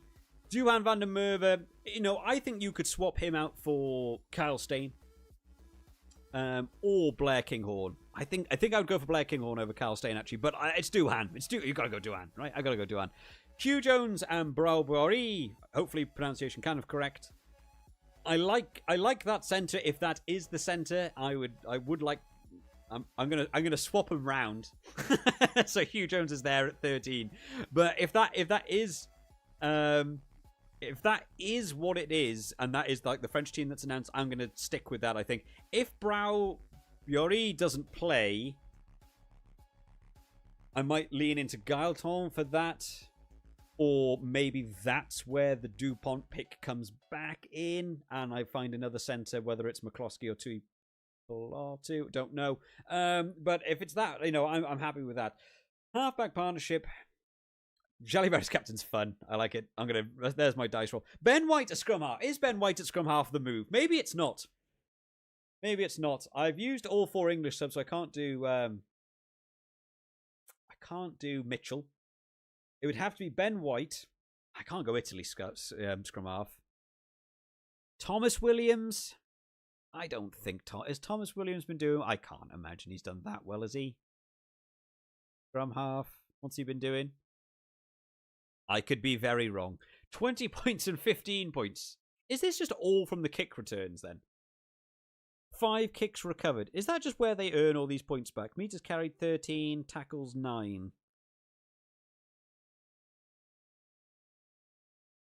Like, it doesn't feel like he's doing a lot to earn 20 points. It's just a lot of that comes from the kicks recovered. Is that all that is? And Ben White, 26, 28. He's on average, he's doing higher, but he did get a try last week, right? Yeah, which will have. That's a big boost in points just for doing that. Scotland also doing a lot of kick recovers. I think it's fine. I think I'm fine with Ben White, but the DuPont thing is the thing. As Tim has said there. Will you get DuPont FOMO? Maybe. I'm already there. But every round I have got a team, and either because of budgetary reasons, or because of chat, or in my own head I've overthought it, I've made a late minute change. weirdly, it's more consistently in the fly half department, and every time it's been wrong. This feels like another one of those where a lot of chat today has said DuPont and has made very good points for DuPont. Don't get me wrong. They've said he got 90 points, highest scoring player. He's going to be amazing. People are going to make him captain. It is a focus, but it feels like one of those changes that if I make it, it will be the wrong answer. So I'm kind of happy with Ben White. The back row, I'm happy with. Pollock might be the one I would want to swap out from there. I don't know who for, though. Again, it would want to be French. Don't know about any Scottish back rowers. Matt Ferguson, maybe. Wales back rowers. I'm not convinced by that Wales back row at all that's been named. I'd only go for Aaron Wainwright there if I was going to go for Wales. Italy have got a couple that could go there. Pollock playing 8 is the difference. If Pollock was playing like 6, I might not have Pollock there. But the fact that he's playing 8 and for that open game, picking it up, he's picking it off the scrums and running it himself. He's not passing. So, potential tries there. I'm happy with that. I like the Tyburn, Gregor Brown. 2 more back rows. I like that. Front row I'm not particularly happy with, but I just don't know what's a better option. Genge, I think, should carry the ball. Although we've now discovered that it's 1 point per 10 meters, which makes it nothing. Nicotera. What was the difference between Nicotera and Sheehan? It was a lot, right? There's no way Sheehan is 15. And he's just done nothing. He's just done nothing. But against England feels like the game where he'll step up, right? Dewi Lake, double Wales. Double Wales front row. It's high risk. One or the other. And Nicotera's been solid. 31 and 20. No, you know what? I like Nicotera. I think I'm going to stick with that. I think that's the team I'm going with for round 3. We'll do it. We'll do an overview in a second here. Ollie Lawrence, will he get solid game time? Yeah, it's up in the air. I think it's more about the impact he does make, right? Ollie Lawrence, I never have. If I was ever putting Ollie Lawrence in a fantasy, I would never expect him to do 80. He plays 60, but puts his full energy into the 60, right? So that's the risk you're taking. You could also say the same about McCloskey. I think McCloskey plays really well and he scored good points, but Frawley might come on and take it away from him. So, sort of makes that at the centre. Dingwall. Is anyone picking Dingwall? Has anyone actually picked Dingwall? Put it yes in the chat if anyone has picked Dingwall. I don't know of anyone who's picking Dingwall. Tommy Freeman's back out on the wing. We're talking exclusively without French centres. So I guess you could do Hugh Jones, Tui Pilotu, maybe. And then Menoncello. If Marine gets in there, you've got to put him as fly half. So I don't know. The centre's very awkward. So yeah, if you specifically you haven't got any French players, I think you're looking at McCloskey or Ollie Lawrence for me. Go back over the stream and see how many times you said I don't know. A lot. Yeah, I never know. We never know. That's the joy of the fantasy. Nobody ever knows. Go watch my Rugby 25 hour and a half long video where I say the word disconnected. I was so bored of hearing my own voice by the end of by the end of editing that video. I edited half hour of it out, and I still took it all out of there. I know you're Welsh, but please keep one Wales pick. But please keep Wales picks to just what? Yeah, I know. Yeah, to be honest, the props seem to just not earn anything. That I think it's funny to have one Wales pick in, and if Rhys Carey gets another try, it ends up being a decent pick. Honestly, there's not that many. I really don't know who you would pick. I mean, Dav Jenkins was always like a lot of people mentioned Dav Jenkins in round 1, and he's not been there either for this fantasy. Aaron Wainwright maybe in there. I don't think you're going for either. Maybe Thomas Williams is scoring points, but fair enough. I don't think you're picking a Wales centre. Zammit would be the only Wales back 3, but you're just not picking him over any of those people, right? Dewi Lake, if Wales were actually getting tries from driving mauls, I don't think Dewi Lake would be a terrible pick here because of the ball carrying. But also, if he can score tries, he takes the tap and goes. Sometimes he taps the ball. But if it worked, if it paid off, Dewi Lake might actually not be a terrible one there. Props seem to mean nothing, so 1 is fine. Is your mic dead? I don't believe so. It all seems to be fine on my. It's very soft. Some people have said that today. All of my things on my end say my volume is almost in the red. I'm almost too loud for my microphone. Other people said I sound fine. Some people said they can't hear me at all. That might be something on your end, or it might be something on YouTube's end. I don't know. Maybe it just chooses people to go wrong. Any opinions on Josh Bayless as super sub? Yeah, a couple of people have mentioned Josh Bayless. I don't know. Is Josh Bayless someone that makes that sort of impact from the bench? I like Josh Bayless. I don't think about him as a, the game changer Josh Bayless has come on. Maybe that's very unfair of me. I could be wrong. I could be wrong on that one. I think he leads. I think he leads in breakdown steals. Oh, sorry, Darge. We were talking about Jog. Ollie's mentioned Darge there. Yeah, Darge. If Dempsey was in. If Dempsey was playing, I might be picking Dempsey over Pollock. But he's not. Darge, yeah, Darge. Darge does play well. I feel like Darge had a really big impact into the Six Nations when he first came on the scene. And he was like a Charles Olivon. He just sort of came on and just started dominating. I was like, my God, this guy's... Forget Hamish Watson. Rory Darge is a guy now. My God, this guy. And then I feel like after that, he's doing his breakdown work. He's doing very well. But the sort of around the park, I don't know. I've not necessarily seen him that much. Tim asks, any super sub recommendations for under 9 stars? Oh man. Again, this would be nice where if you could choose bench players in the settings, I could just do that as a filter and have a look. Craig Casey. Oh, so for when you say under 9 stars, is that 9 stars inclusive because they like their round numbers? If it's under 9 stars, you might be in trouble. But Craig Casey's not terrible. Because I can see Craig Casey coming on and little sniping runs, maybe.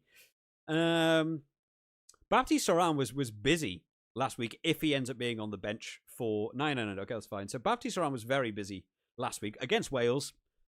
Take that with a pinch of salt, whether that means a lot or not.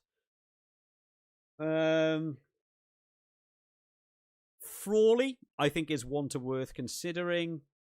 Probably not Jack Van Portfleet for me. Not Ryan Elias.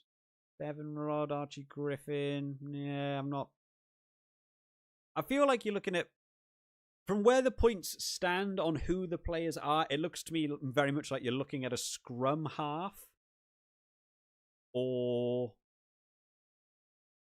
to come on from the bench. I'm just trying to think about people who would get a try. A scrum half on a little pick and go. They snipe dart, get a try in there. I can see it happening. So I feel like if you go in...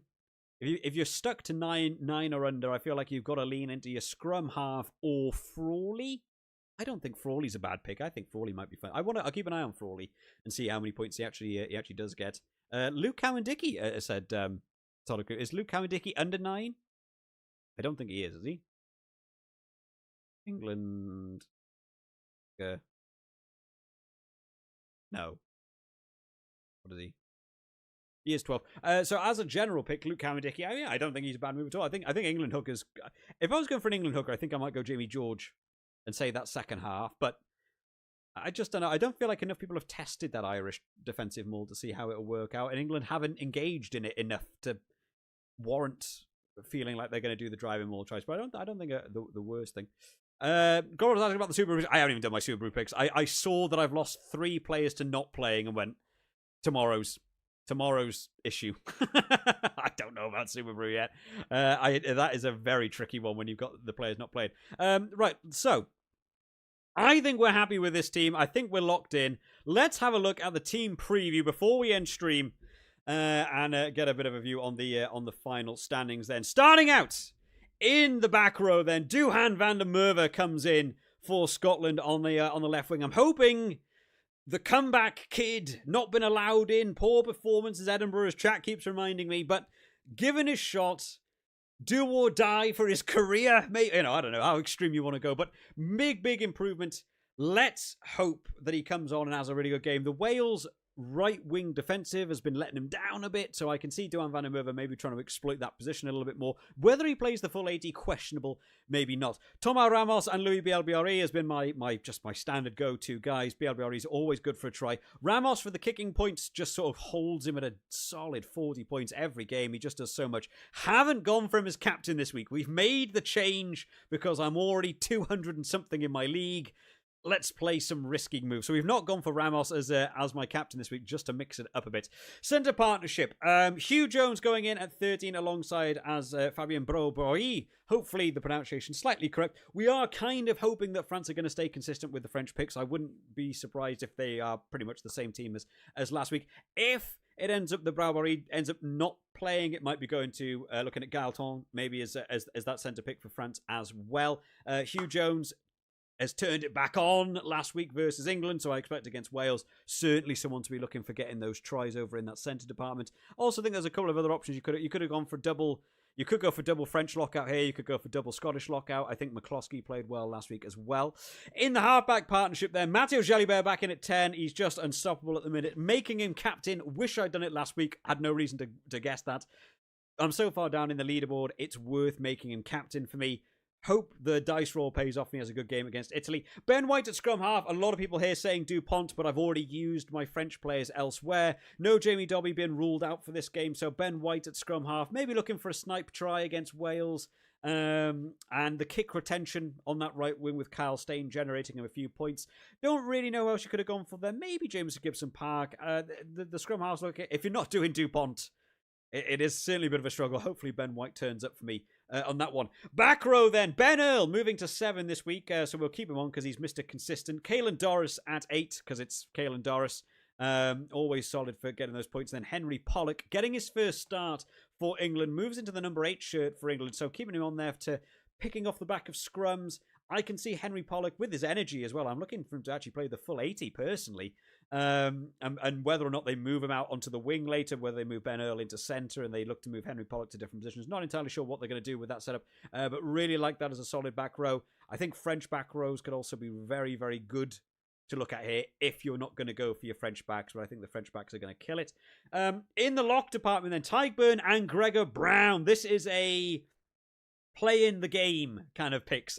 Both players playing in back row this week, which means I technically have nobody playing lock in my fantasy team, but it means I've ended up with 5 back rowers going for Tyburn and Gregor Brown. So hopefully that pays off, both of which playing 6, but also when the subs begin to come on, might then slide back into playing lock. So looking for those line-out steals, maybe trying to get just that consistency in the set-piece area, but also playing 6. The back row is typically, I like to think, earn more points than the locks. I could be wrong there, but going for the 5 back rows, hoping that's a bit more of a gamey way of trying to go about this one rather than go for my standard one, which has been looking at, maybe going for Ollie Chesser, maybe you're going for Guillard, maybe someone like that, or if Olivon's classed as a lock in this game, don't know. In my front row, we've sort of discovered that props are doomed, and props don't earn any points, so I'm staying away from my standard pick, which has been Ferrari and Fischetti, who've been playing very well, but seemingly not earning a massive amount of points. We're going for Ellis Genge to see that the carrying the ball, hopefully carrying the ball well, getting tries maybe. Reece Carey got a try last week, and you know what? It's fun to put a Wales player in. Up to now, we're in round 3, and I haven't put a single Wales player in my team. Props are not scoring a lot of points anyway. I want to have a Wales player in. Let's put a Wales player in to make it a bit fun. And then the big change here, Nicotera. This one might come back to bite me because this is the first round not having Dan Sheehan. Dan Sheehan has not played well. He is not scoring points. It is not making that impact for me. Nicotera has been doing well on the sideline. I've had him in my bench on the Superbru for the entire 3 rounds so far. So moving him in now for the starting position. He's doing okay. Up against France, questionable, but it might mean that Italy back that driving maul a bit more against France and therefore maybe driving more tries going there. But at the minute, he's outperforming Dan Sheehan, so worth that swap. And then we'll take a look at the super sub. Marcus Smith, the dice roll, the gambler's choice for this one, could come on in the start of the second half, should Freddie Stewart or George Ford not be living up to standards, and therefore a lot of chances to make big points. Might come on and take over kicking duties from Ford, kicking points. Might come over and take over the fullback position from Freddie Stewart for running meters. Certainly looks to get in the attacking line to score tries. Could be an injury early in the game that sees him come on really early. Massive points for Marcus Smith there. or might come on minute 75 and score nothing. So that is the big dice roll of this one. There are a lot of super sub. We've had a big chat about it today between me and Chad about who we think, other ways to go. There are certainly other options you could look at. You could go for your French picks to come on from the bench against a team, the chat is very, very one-sided in the poll decisions that they think is going to win. So French picks could be good. I think Jamie George could be a good one actually coming on second half for England, getting on there as well. Kieran Frawley from Ireland also got great coverage for different positions, looking to maybe come on in that second half. I think there's quite a few options at your super sub this week, guys. But that is the team as it stands for round 3. If you haven't joined in already and you're catching the video rather than the live stream, the league code is down in the bottom left. Let me know how your team gets on. Hopefully I do slightly better this week, as last week did not go particularly well for me. I'll see you next time, guys. Bye-bye. There we go. That sets up for the video. I can edit that. That'll go out tomorrow. I'm so busy. I feel like I'm not stopping at the minute with the channel. I am having a lot of fun with it, though. Right, we are nearing it. We've actually gone past 6. Let me finish off reading what's going on in chat, and we'll end it for the day, because my voice begins to... 2 hours of doing this. I don't know how people do professional live streaming, man. Tim's got to go. Have a good Six Nations. Thank you, Tim. Thank you for joining in. Thanks, Team. Looks good.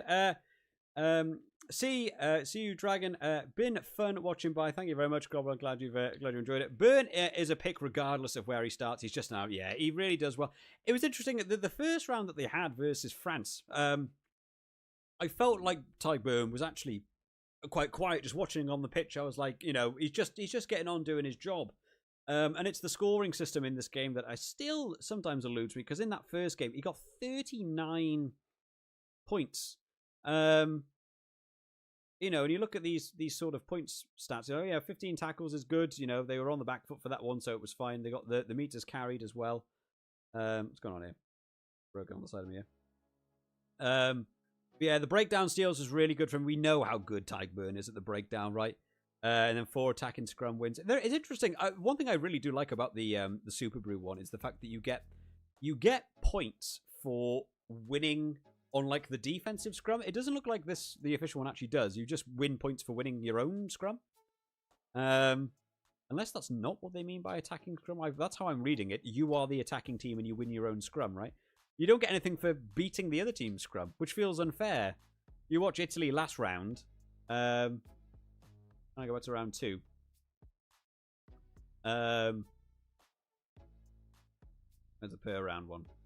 Going up against Ireland and that Italian pack, really dominated the scrum time, and yet they get the points for the 3 attacking scrums there. I don't know if it all gets round up into 1 points thing, but I feel like there should be a separate one for you beat the attacking team on their own scrum. I think that should be a really big one if they if you can do stuff like that. We'll have a quick look at the how are you actually getting on as well, Milkman, because you're top of mind. How are you getting on globally? Where is world? There used to be a thing on this for world rankings. I'm sure they did. Where's like... You've got to be doing quite well, right? So, oh my goodness. Twitch of the Switch.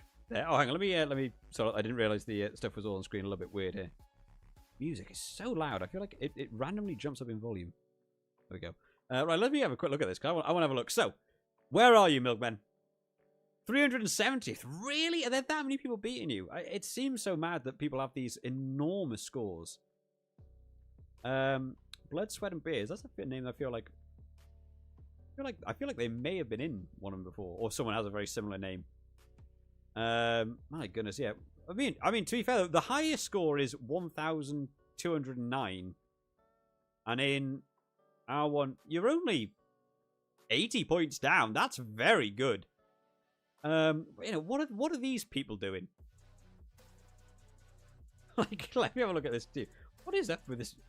I've just got it on the generic like YouTube stuff on the side, and it's really intense with the music. Why is it also like heavy in the guitar? There we go. A little bit calm. That's nice. Yeah. What is this guy doing for his team then? It's like last round. Yeah, that's a good team. Nicotera, Ferrari, Xander Fagerson, Henry Pollock doing that. Yeah, just having Jalibert as your captain was the monster last week. I find it so interesting that Low 2 went for... Like, I don't know. I just wasn't going to do Low last week. McCloskey got 40. Oh, man. What did I pick in mine? 40. What did I do? Yeah, I think I originally had him there, so it only was a 7-point difference. But I would have had Jalibert there, so I still would have ended up being much better off. What did he have round 1? What is like top draw round 1? You know, went for Ioane, went for Monty Ioane in round 1. Only got him 17 points. Ben Earl as captain, 50. Like they don't seem like crazy team. Like they don't seem like outrageous. You know, round 2 very good. It's just getting those captains. If you get the captain picks really good, they really. What I can't remember which one it was. It was the. Was it like the Quilter Nations? I can't remember what it was. Where it was Darcy Graham, and Darcy Graham like came on from he came on from the bench, and people made him captain, and he scored a hat trick, and he scored like 190 points or something. It's like, so if you didn't have Darcy Graham, you're doomed. You know, it's that level of like you've got to get it correct. You know, even second place here. Captain there. Tui Blotto only scored 11. Dempsey, Ferguson. It doesn't seem like wild teams. Yeah, Super Sub getting good. Captain and Super Sub is dramatically impactful in this game. It really... The Superbru's not quite as bad for it. It still does the same thing where you double the points and stuff. But it's like, you know, the players, you know, a good round for a player is getting about 20. We're in a very unusual point in this Six Nations where a lot of people are for some reason scoring like 30. And it's not usual for a winger to score 30. Normally they score 20, and that's doing well. So doubling that up didn't feel like it was a massive impact. But like, you know, players scoring like 100 points per round, or in round 2, 174. 174 for one player is 7 other players. Like, it's such a massive thing. It's almost like inconceivable to bounce back from. You've really got to nail it. Right, O'Connor, they would say you've got a fantastic team there. Oh, thank you. Yeah, I'm doing amazing. Right, 201. Captain Pick is huge, and Super Sub is great. Pollock was 60. I know, and I dropped him last week because I was like, I don't know. I don't think I gave enough credit to the idea that he actually did score a try in round 1. And that should have put him on about 60 in round 1 as well. So I should have been more consistent. I don't know. What did I do? Did I have all 4 England picks last week? Can't even remember. Freeman. I also had all 4 of my England picks. So I couldn't have put him there. Yeah, Guy Pepper and Freeman let me down last week. Some teams did drastically different from round 1 to round 2. I don't do Super Sub. Sorry. Like, I didn't do super great in round 2 compared to the others. I think, like, top 6,000, but both decent rounds combined. Yeah, so that's... Yeah, I think a good round. You know, a player doing brilliant and then having them as, like, a captain is like a big marker. I remember when we did the World Cup... Was it? Hang on. Was it the World Cup we would have done on the channel? No, it wasn't. I think it was the World Cup before I started the channel, and I was doing Superbru with just my mates. And there was a game where Cobus Reinach got like a hat trick, or he scored 4 tries. I can't remember. It was in one of the pool stage games for the World Cup, and I was doing well in the Superbru. I was in like top, whatever it was, you know, 100 in the world in Superbru, and I was like, I'm doing really well here before I had the channel. And then I fell really far down. I was like, why? I was like, loads of people had picked Cobus Reinach as captain. And I was like, I find that insane. Because at the time, he wasn't even first choice scrum half for South Africa. Faf de Klerk was. So it was like, the South African second string scrum half is coming on. And you've made him captain. Like, that doesn't sound reasonable.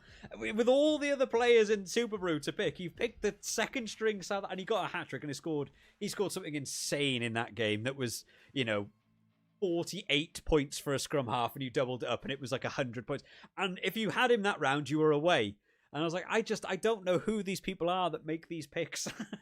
I like to believe I know quite a lot about rugby, and apparently I'm wrong. You know, that's just That's just how it is. How it is. I like the fantasy because you can't necessarily be good at it. You can make informed decisions, and then they go wrong. Like we did do the where was round 2? Let me quit. Someone mentioned the fantasy. Let me get the results up for that round 2. I don't know how this is going to look on screen. Oh, it looks okay. That's fine. This was round 2 of the Superbru, right? And like my wife, she's on holiday at the minute, Mrs. Dragon. She's on holiday, so she's not even here. So she built her team on the Thursday. And I'm pretty like big on like I really try not to help her. She might come to me on occasion and be like, "Who kicks for this team?" And I'll because it's very easy to put Jalibert there, and make him your kicker. He's the fly half for France, right? So she'll say like, "Oh, who's kicking for France?" And I'll say, "Oh, it's most likely Ramos." So she knows to put Ramos as kicker over Jalibert. I think that's a fair level of help, right? But ultimately, I just let her pick the team, and she picks like she doesn't even know who most of these people are. She has no idea. she just reads a name. If you will find a consistent theme in her team that all of their names are more interesting names. Isa Chukwu, Atisogbe. They are not names you come across every day over here in the UK, right? She likes names that are just more interesting. So she puts them in the teams. And she said, she's picked Atisogbe and made him captain. And I'm there 20 years of watching rugby. I have a YouTube channel that's all about rugby. I was like, and I wanted to say, make BLBRE captain. It's BLBRE. They're against Wales. But I'm like, I'm not going to leave her be. She picks Atisogbe as captain because she likes his name. And he scores 33 points. And as captain, he gets 66. And it's way better. So even though, I like, I know much more about this than her. And she's picking names that she likes the sound of. It's like me doing horse racing. Whoever's got the best name, I pick them. And she still beats me at it. Because you don't know. You don't know the fact. You make informed decisions, but ultimately, players have good games or bad games, and you get good choices and bad choices. That is how it is. Soccer said, your team did well overall, but because I didn't have Jalibert and didn't super sub Pollock, I got destroyed. Yeah, that is how it feels. The Timony pick was okay for me. It was, dropping Jalibert for George Ford, who still did okay in a standard round. It's it's okay, but Jalibert's just too much then. Best was triple captain Mapimpi for South Africa in World Cup, and he scored you like what is a triple captain? Is there more mechanics in this milkman that I don't know? What does triple captain mean? Or is it you captained him 3 times? Or is in there's an extra bonus for the World Cup? Is there an extra bonus one for the World Cup where you got extra cap? I can't remember. No Jalibert hurts. Yeah, it was the last World Cup, I think. But only because in the first World Cup I actually watched live and did fantasy for the first. So yeah, I think the fantasy is so much fun. I always implore people to just give it a go. You can always stop if you're like, I'm really not having fun with this. I've never met somebody or had a message from someone from having the channel that have said, I gave the Superbru or the official fantasy a go, didn't find it fun, and found I enjoyed the rugby less. I've never had that message. People either go, you know what, I'm just not liking the fantasy because it feels like a lot of pressure, so I've stopped it. No worries, but they enjoy the Six Nations. I've never seen it damage the impact of your enjoyment of the Six Nations. I've only ever heard that people have enjoyed it more. I personally have enjoyed it more. A lot of my friends, when I was in like university and stuff, they'd watch Wales play, and they didn't care. They might watch an Italy-France game because it's on. It's on TV. Like, whatever, I'll put it on. They didn't really care about the result. And you get involved with the fantasy, and very quickly, you really begin to care about how good France are. So, I like that. I like that more people get into it. I like that the channel does well when it comes to the fantasy stuff. I like so many people enjoy these videos because this is fun for me. A lot of the rugby content on YouTube is very serious and very drab and facts and stats and breakdown and analysis. And this is fun. I love doing this. It's way more interesting. And I'm glad it introduces people to rugby. More people, every year say, I'm trying this for the first time. Who would you pick? All I can do is give advice. I'm not doing well. Listen to Milkman in the chat. No, don't listen to me. Whatever he says goes. But if I'm the one on stream chatting. Some people ask me, and I enjoy giving opinions, thoughts. I don't know what the right answer is all the way. World Cup's at least easier to pick people for people. I feel like pick players of teams that will score 70. Like, yeah, it is easier. There's a nice little bit of nuance that comes with the World Cup, especially in the Superbru. Less so in the official one because you just do. I assume most people do what I do every week, and you destroy the whole team and rebuild the whole team. I might, that might be a unique thing to me. But the Superbru one, there's skill in it because you've got your subs bench. Where do people go? Who's playing who next week that I just want to sub on for free. And those ones I really enjoy because you get to look at, there's games that other people will overlook. When there's a South Africa versus New Zealand game in a pool stage of a World Cup or something, a big game like that, people's fantasy teams become filled with New Zealand players in South Africa.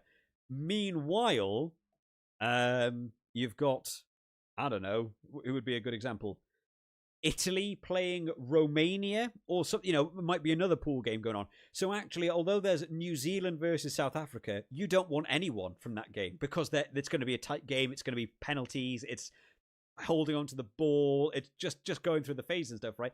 When you pick like Italy versus Romania, suddenly Capuozzo is getting 6 tries against Romania, and actually you need to look at those other teams. But maybe in round 1, they were playing New Zealand themselves. So you don't want him on your team. And I like that. I like that you get to think about that. The World Cup's fun for that level of sheer broadness, and you'll never get that right. You'll never get a team of the week complete in the World Cup, and I find that a lot of fun. Triple captain, sorry, for the World Cup, no, you got like an extra bonus, also defensive captain. Maybe I didn't do a World Cup fan. Did I do the official World Cup fantasy? Maybe I didn't do the official one. Maybe I only did the Superbru one. I don't remember that at all. I just forgot. I've just blanked it out. I probably did so terribly that I just blanked it out. 1 triple captain and a defensive captain and kicker bonus in the entire pool phase. And then you got them again. Oh god, I don't remember that at all. Maybe I didn't do that. What's your prediction for the World Cup? Asked Grobbler. I think France is looking good. I don't know the pools. I don't know. What I normally do before the World Cup is I sit down and I do my own predictions. I like who I think is going to win the pools, top the pools, go into the quarterfinals, go into the final. They've got an extra round this year, right? Like they're not. It isn't just a quarterfinals. There's like another round, like a knockout round. Then you get into the quarterfinals. So I don't even know how it all works. I don't even know who's matching up. South Africa, I still think are looking very good. I think France are competitors. I think England are building at the right time to hit a World Cup correctly. I don't know about Ireland. Ireland are so up and down for me that I don't know. I feel like they've lost something, and I don't know what that thing is. A 10, but they feel like they've had a little bit of a step back and don't necessarily have the same punch that they did. It feels more like they're grinding out games. I certainly think South Africa are looking good, or France.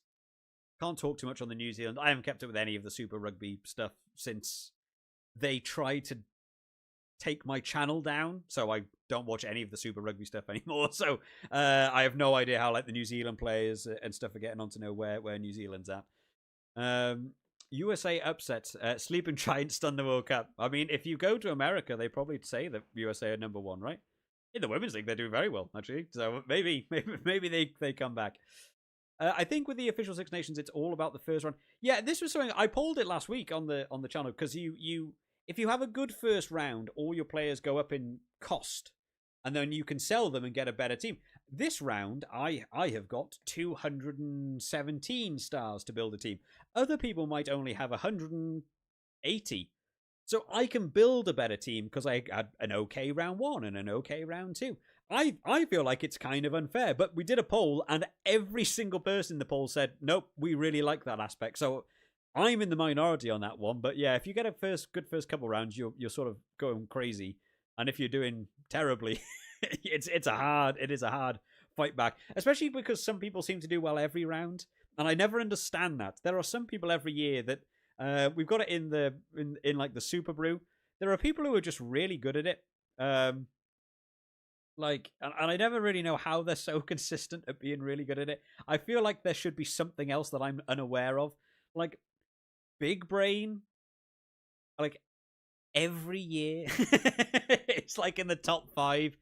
Etai, every year is in like the top. Like, Foot Yeezy's always up there. I always think, like, how can you be so consistently really good at it? I have to believe there's insider information.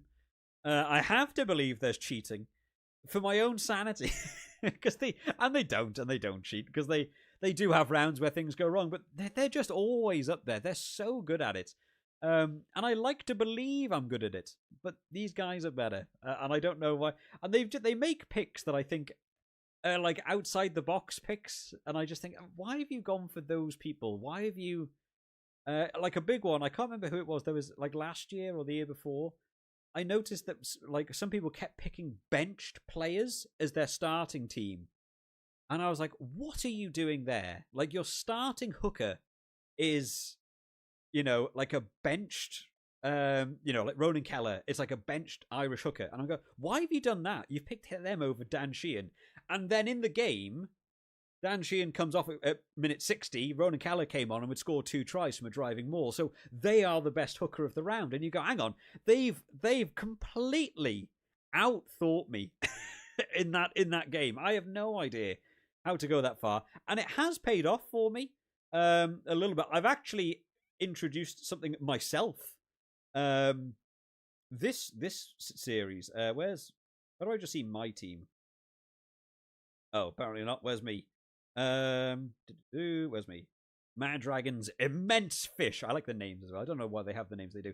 But like, I've started doing the same thing. Like, I've had Henry Pollock on the bench in my starting team every week, because he comes on from the bench and scores well. And like, he came on from the bench last week and still scored 16.5 in the Superbru.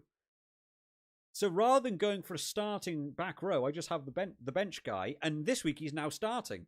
So I don't need to do a transfer or do a sub. I've just still got him on. And in round one, he's still got 11.5, which isn't terrible for a back row. But he also had that try disallowed. Had he got a try, that's another 16.5. He beats Jack Dempsey, who like played the whole game. So there's something to it in like looking at your benched players in the Superbru, and actually they can come on and do something. This week I've lost Dempsey. Dempsey's gone. I've also lost Dobby. I do have Nicotera. I can sub Nicotera on. That's fine. Is McCarthy even playing? I think McCarthy's playing. I think Pajrelo's injured, so Pajrelo's gone. Like, I've got so many people that are out with injuries and stuff. I don't even know what to do with that. That'll be tomorrow's problem. Grobler saying only one team should win the World Cup. Yeah, I think South Africa and France are looking good. As Rito says the same thing. Yeah, I think there could be again, depends on the order that they play. There could be that they end up in a quarterfinal. For all I know, I don't know if they're actually going to link up.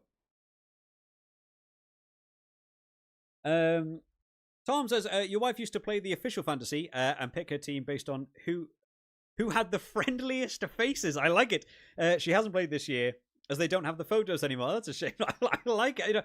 There's method to the madness. When we did my wife, or before she was my wife, when she wasn't even my fiance, she was still just my girlfriend, and she joined in when the channel was small. This was probably my first or second year, and I'd actually done quite a lot of, because I wanted to learn. I was getting a lot of negative comments about when it came to the Southern Hemisphere teams. I didn't know a lot, so I wanted to spend some time learning about the Southern Hemisphere teams. So I started watching the Super Rugby and getting a bit more on board with or it was the Super Rugby Aotearoa that was then. So it was a lot more of just the New Zealand teams to get a bit more grasp on the New Zealand teams, and then that fed into the Rugby Championships. So I knew a lot more about the New Zealand team. I was learning a lot about the South African players and how that team was building up. I already knew quite a lot about Australia. I didn't know anything about Argentina. And I was like, I'll do a fantasy for the Rugby Championship. It'll help me learn. It'll help me keep an eye on who's good players. I'm paying money to watch the games. I'm glad that happened. And we, and having to do that. So we set up the league, and my wife, then girlfriend, said, "Oh, I'll join in with it." She doesn't know the Six Nations teams, let alone the Rugby Championships team. So she joined that one. And she did the same thing. Which names does she like the sound of? And you've got, I can't remember who was playing, but Sasha Feinberg and Gomazulu. She liked Caleb Clark. She kept calling him Clarky. What's the Argentina winger? Boffelli. She kept picking Boffelli. Liked the sound of Boffelli and doing kicks. Ardi Sarvea, Dalton Papali, who at one point was doing really well. So she just picked names that were really fun. She won the league. Won it. Outright. Not just around, won it. And we had like 40 people in the league because the channel was a bit smaller then. But everyone that was in it's quite... you're watching my channel, you enjoy rugby enough, you're hardcore enough that you've gone out of your way to find fantasy leagues and do stuff. And she beat all of us by picking like funny names or names she liked the sound of, and I was like, there's no skill in this fantasy thing. It was fun, and she really enjoyed that one. And every year she does well. With we've got a little friend group outside of the channel. They don't really join in with like the channels leagues or anything. We just do it for fun outside of it. She's like third in that league as well. I'm second. That's fun. I really like that you can just get in and just pick names you like. Or as you said, that who was that, Tom?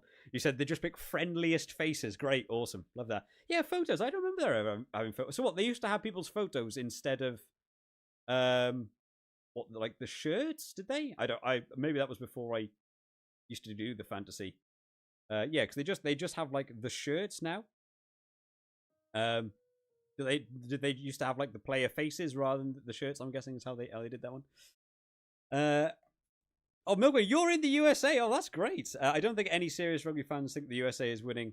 My first international game was Scotland versus the USA last year in DC. Scotland's team, half the backups won. Yes, yeah, it was a brutal game. That's fun though. So you're actually American, but really enjoy the rugby, or you are from somewhere else but just living in the USA. That's really fun though. I like that you're doing well in this fantasy. Yeah, the USA team, it's really don't do well. They do have their own league now though, right?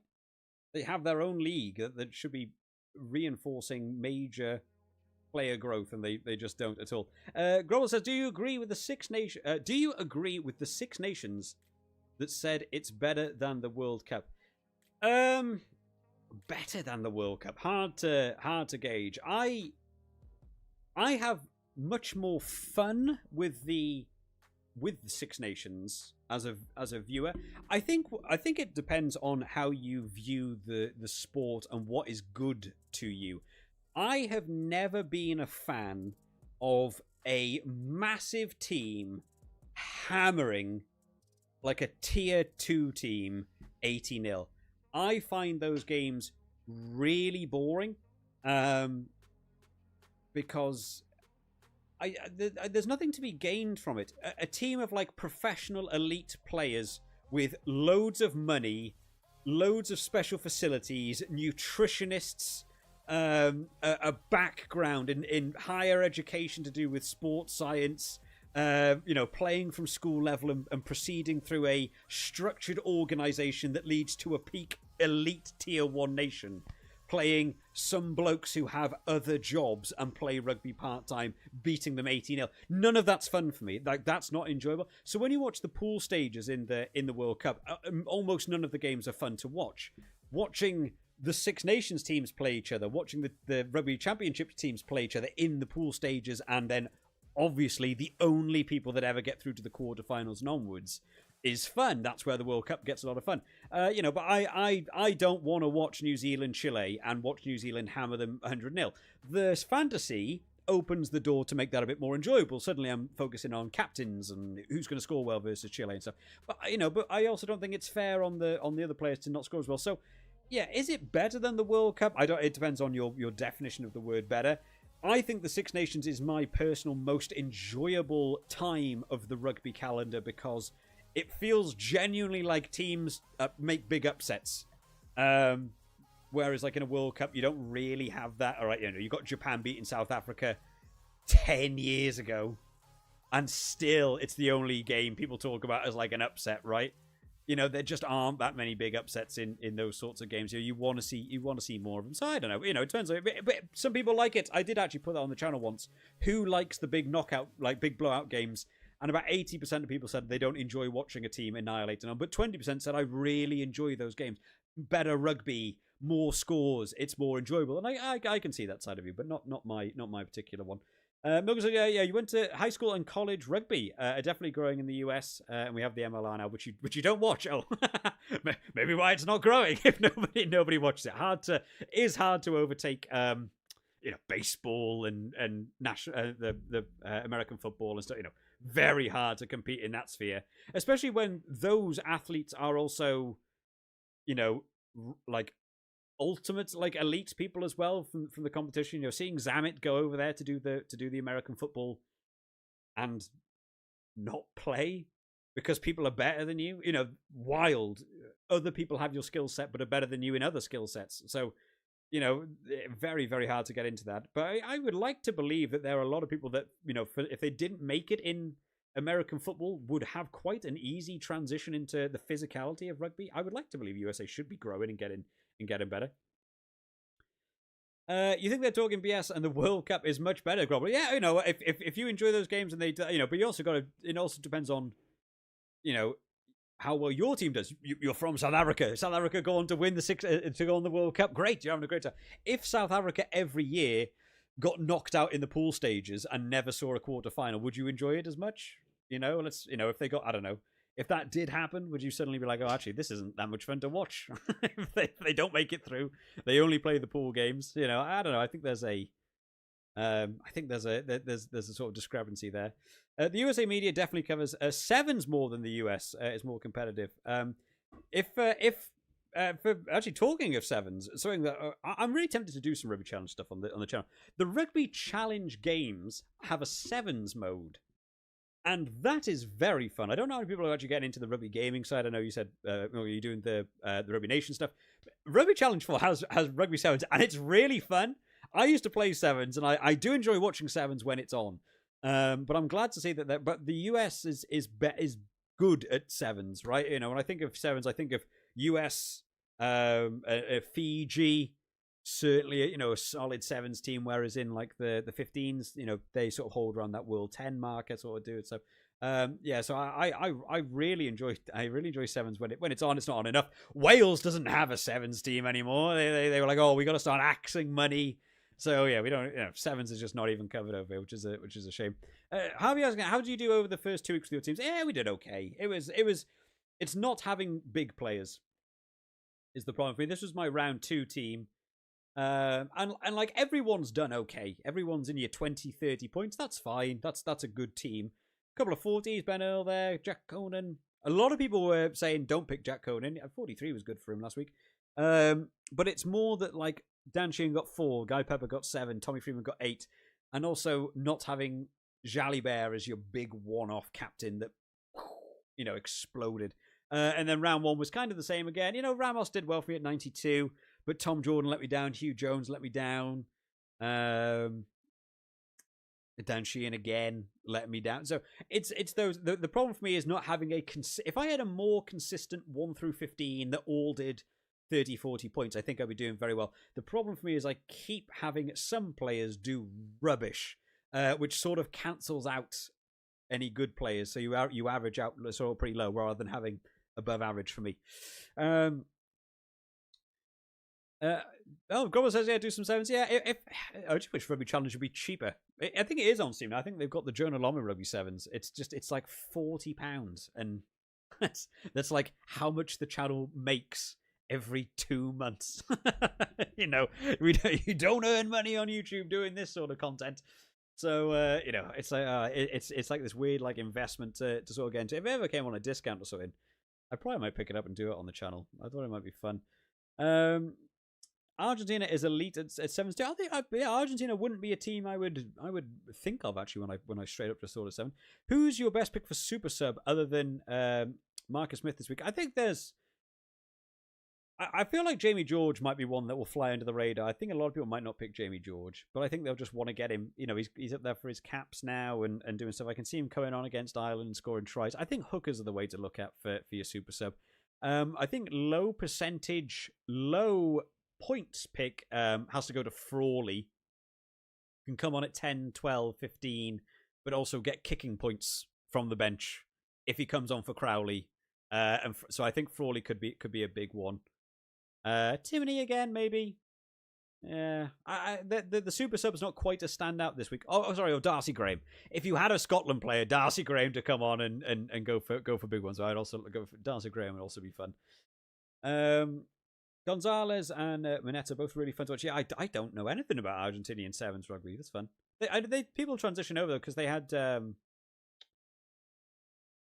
Oh, there was a couple of Argentine lads. I remember when I was doing some background, sort of finding out of them. Was it not De La Fuente? Who was the Rodrigo Iscro used to play sevens? It was the.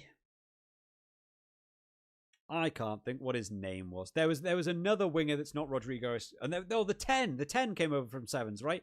What was his name?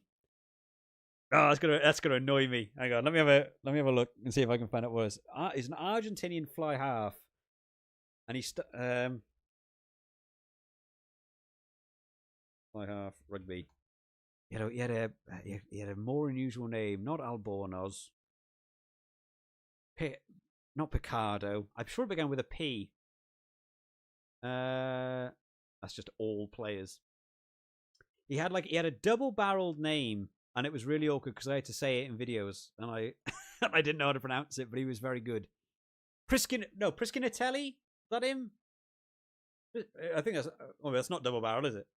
It's just an odder name for me to say. Priskinatelli, he came over from sevens, right? And so I think a lot of that Argentina team can transition over from sevens over there as well. I don't know a lot about the Argentina sevens team as its own entity, though. Like I say, USA and Fiji is a much bigger one for me.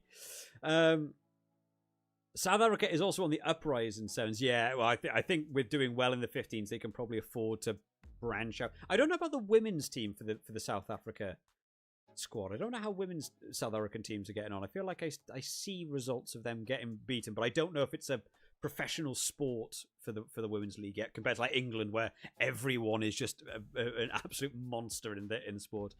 Do you think the game is now trapped with nearly everyone having French full core? Yeah.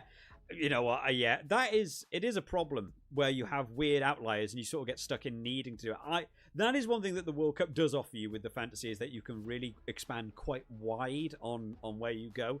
The Six Nations is a little bit pigeonholed at the minute. That you have to have if you don't have the French backs, you aren't going to do well. Sturgall's over on the Discord, and he's specifically avoiding picking England players, and I was like, that's a wild call, but he's doing well. He's doing well with avoiding England players. But yeah, I do think there's probably something in it that it is beginning to get a little bit punishing that you have to have those things. I do think some of these fantasy things would be better if they had position specific scoring, and like the locks are good for line out steals, or the scrums one between the forwards. Maybe having nines getting points for box kicks, and like I said before about like the shirt numbers. So when you build your team, make it so that the team, every position had a number on it, next to it. So you've got 1, 2, 3, 4, 5, 6, 7, 8, and when you pick a player in that position, if they wear the same shirt number, that is also in that position, they get like a bonus 5 points or something to push you towards. I should pick players that play in that numbered shirt. It would become more difficult because obviously I'm getting so fed up with this music being way too intense in the background. but I think that way it would enforce you to look at the shirt numbers and getting a bonus that way. Because if you had 5 points per shirt across 15 players, that's a 60-point buffer for just picking people in the right places. But the game would also have to track players like Charles Olivon that are moving from locked. I know they've got him locked as a back row, but he's explicitly being used at lock, right? But that way you would stop exactly what I have done this round, right? Where I've got, in round 3, I'm not on the right round, but like in this round, right? I've got Ben Earl, Caelan Doris, and Henry Pollock, right? And it would be like, actually, I'm gonna get bonus points here for putting Doris at 8 and Ben Earl there, but Pollock's not playing 6. So wouldn't get those bonus points.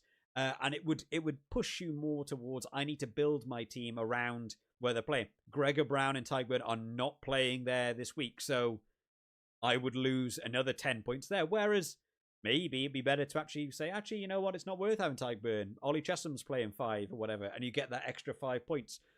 And I think that would add a bit of diversity to it, but it's probably a lot more to track. It's probably a lot harder for them to do. So I'm probably making that way too complicated. And the idea of the official Six Nations is entry level. It's trying to get people into the sport. So I'm adding way too much complication for people that don't understand rugby or not to the same level, don't understand players, positions, stuff. It's not fair. My rules are unfair. So that's what that is. So I understand why it is the way it is. Maybe one day we'll make a league and I'll call it Hardcore League.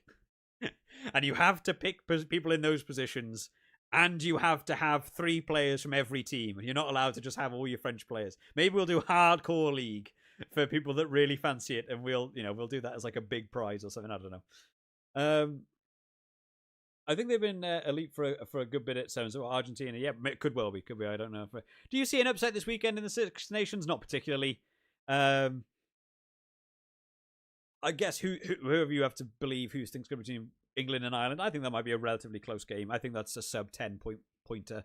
So it depends on who you think. England might flop it, Ireland might flop it, and then it's just whoever's better. I think the biggest upset would be if Wales could beat Scotland. I think it's the more reasonable. I don't see Italy beating France. I think there is a low percent chance that Scotland for some reason break apart and Wales snag a win, and it's completely unfounded and it shouldn't happen, right? But I just don't see it against France. I would have to be the Wales-Scotland game, but I also think you're talking less than 1% of that. I just think Scotland are gonna win that one very well. That's why you're dropping LBB this week and going Ramos, Kinghorn, and Van der Merwe. Oh, Milkman, I hope that pays off for you. I hope it does.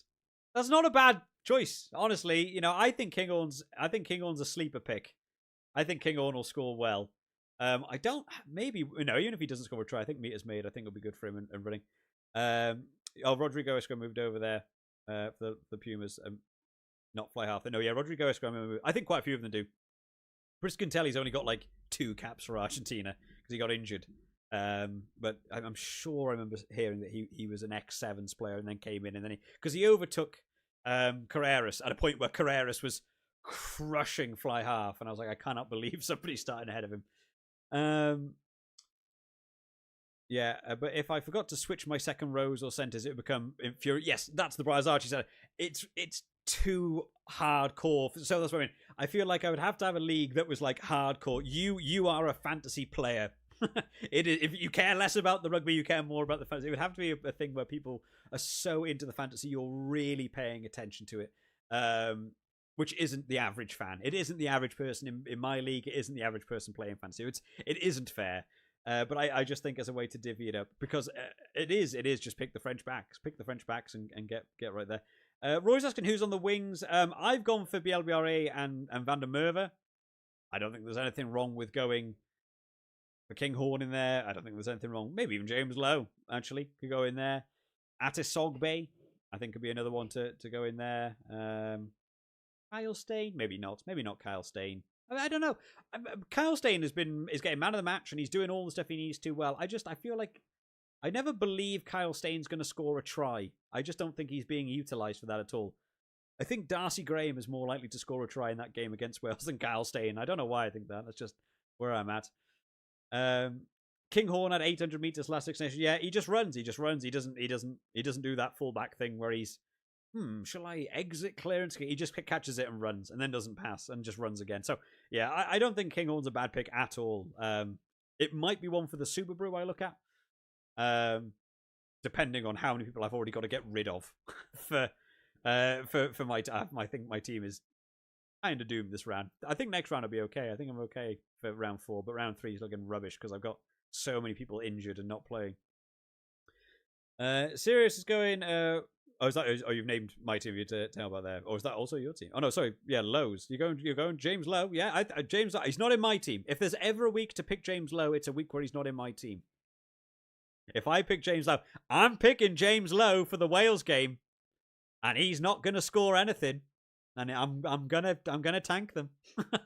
It's happening.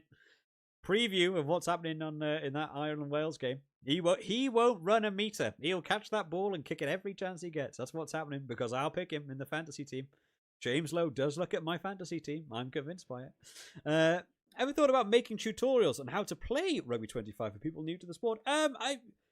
You could do. I mean, we've got so many streams and videos of people playing. I don't really know what I would do for tutorials on things. There's quite a lot of buttons to get to. I feel like you sort of grasp the game as it goes on.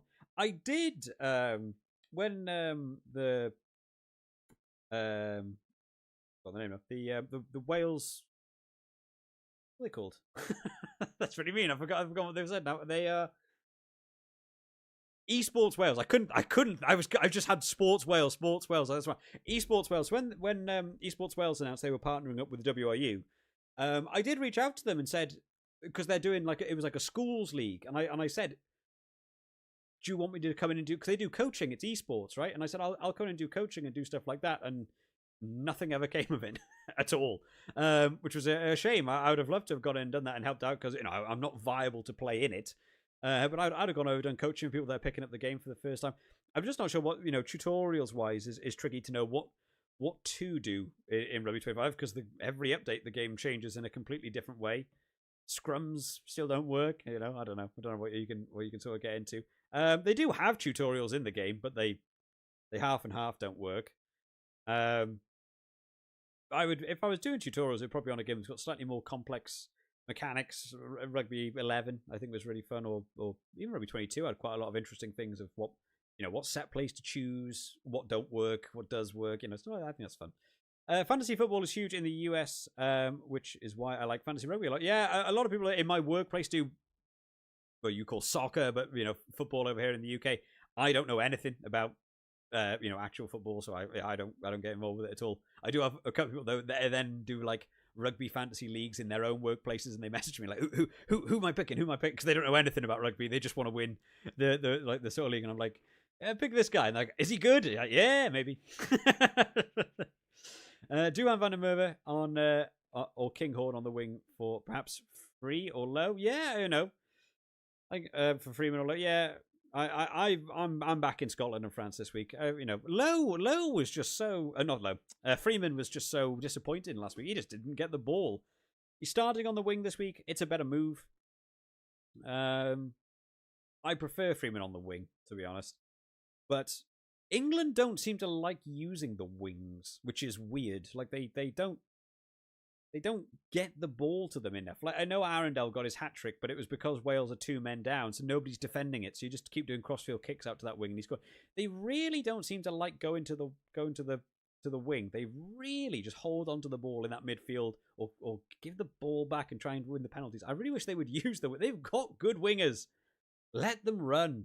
Faye Wabosi was the only man who ever seemed to just turn up with the ball and run with it, but they never seem to sort of get on the end of it. Caden says, how you doing, Caden? Is Rugby 25 worth getting? If you can get it at a good price, I think so. The last update they did, there's a huge video on the channel if you want to watch it. The last update they did, I think, made the game feel better in a lot of ways. They've still got stuff to work on, which is surprising after 2 years, but they're still ticking along. If you can get it for a decent price, fair enough. I remember a few people were messaging me at one point saying that Rugby 22 was like, I don't know, something like £4 on Steam. I was like, that's worth it. £4 is absolutely worth it for Rugby 22, even though a lot of people don't like Rugby 22. But, if you can get it on a good price, fair enough. If it's like £50 or something, I think they've still got some work to go.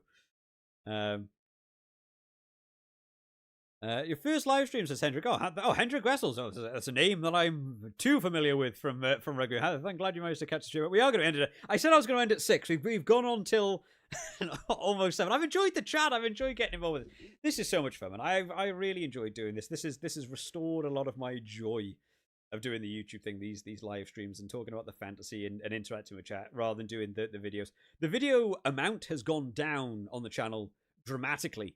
On the Six Nations, and I was a bit worried this was going to be quite punishing for the channel because I'm not doing the team announcements as preview videos. I'm not doing the Six Nations as a gaming stuff. And I was like, oh man, I'm a little bit worried that I'm going to go from doing one video a day over the course of the Six Nations to these live streams and like and then I put in this out as the video. And I was really worried the algorithm doesn't like that. Don't do less videos, do more, work hard. And I was like, this is going to really punish the channel. But actually, the channel's been doing better, and I don't know how that works. I don't know why that is. It doesn't feel like it should work. And I'm glad that so many people are enjoying it and getting involved with it. If I go over to the this is weird for my channel, especially with like a lot of it's like there's so many less views. That video did well yesterday, 3.7 thousand views. That it's good for me. Anything over 1,000 views for my channel is like that video's done quite well. These results videos never do wildly. People don't care if you're involved in the fantasy. It means something to you. If you're not involved in the fantasy, it doesn't mean a lot for you. It's why I add in the world rankings to try and get more people interested in it. That fantasy selection, wow, what? Like that doesn't happen on my channel at 5.6 thousand. Again, there's the results video from the last round. About 1,000. That's what I expect for round 1. Retro Rugby, that seemed to do really well. The update from December did, 9,000. Well, that's good. I'm glad people are enjoying it and getting into it. I'm having more fun by doing less work.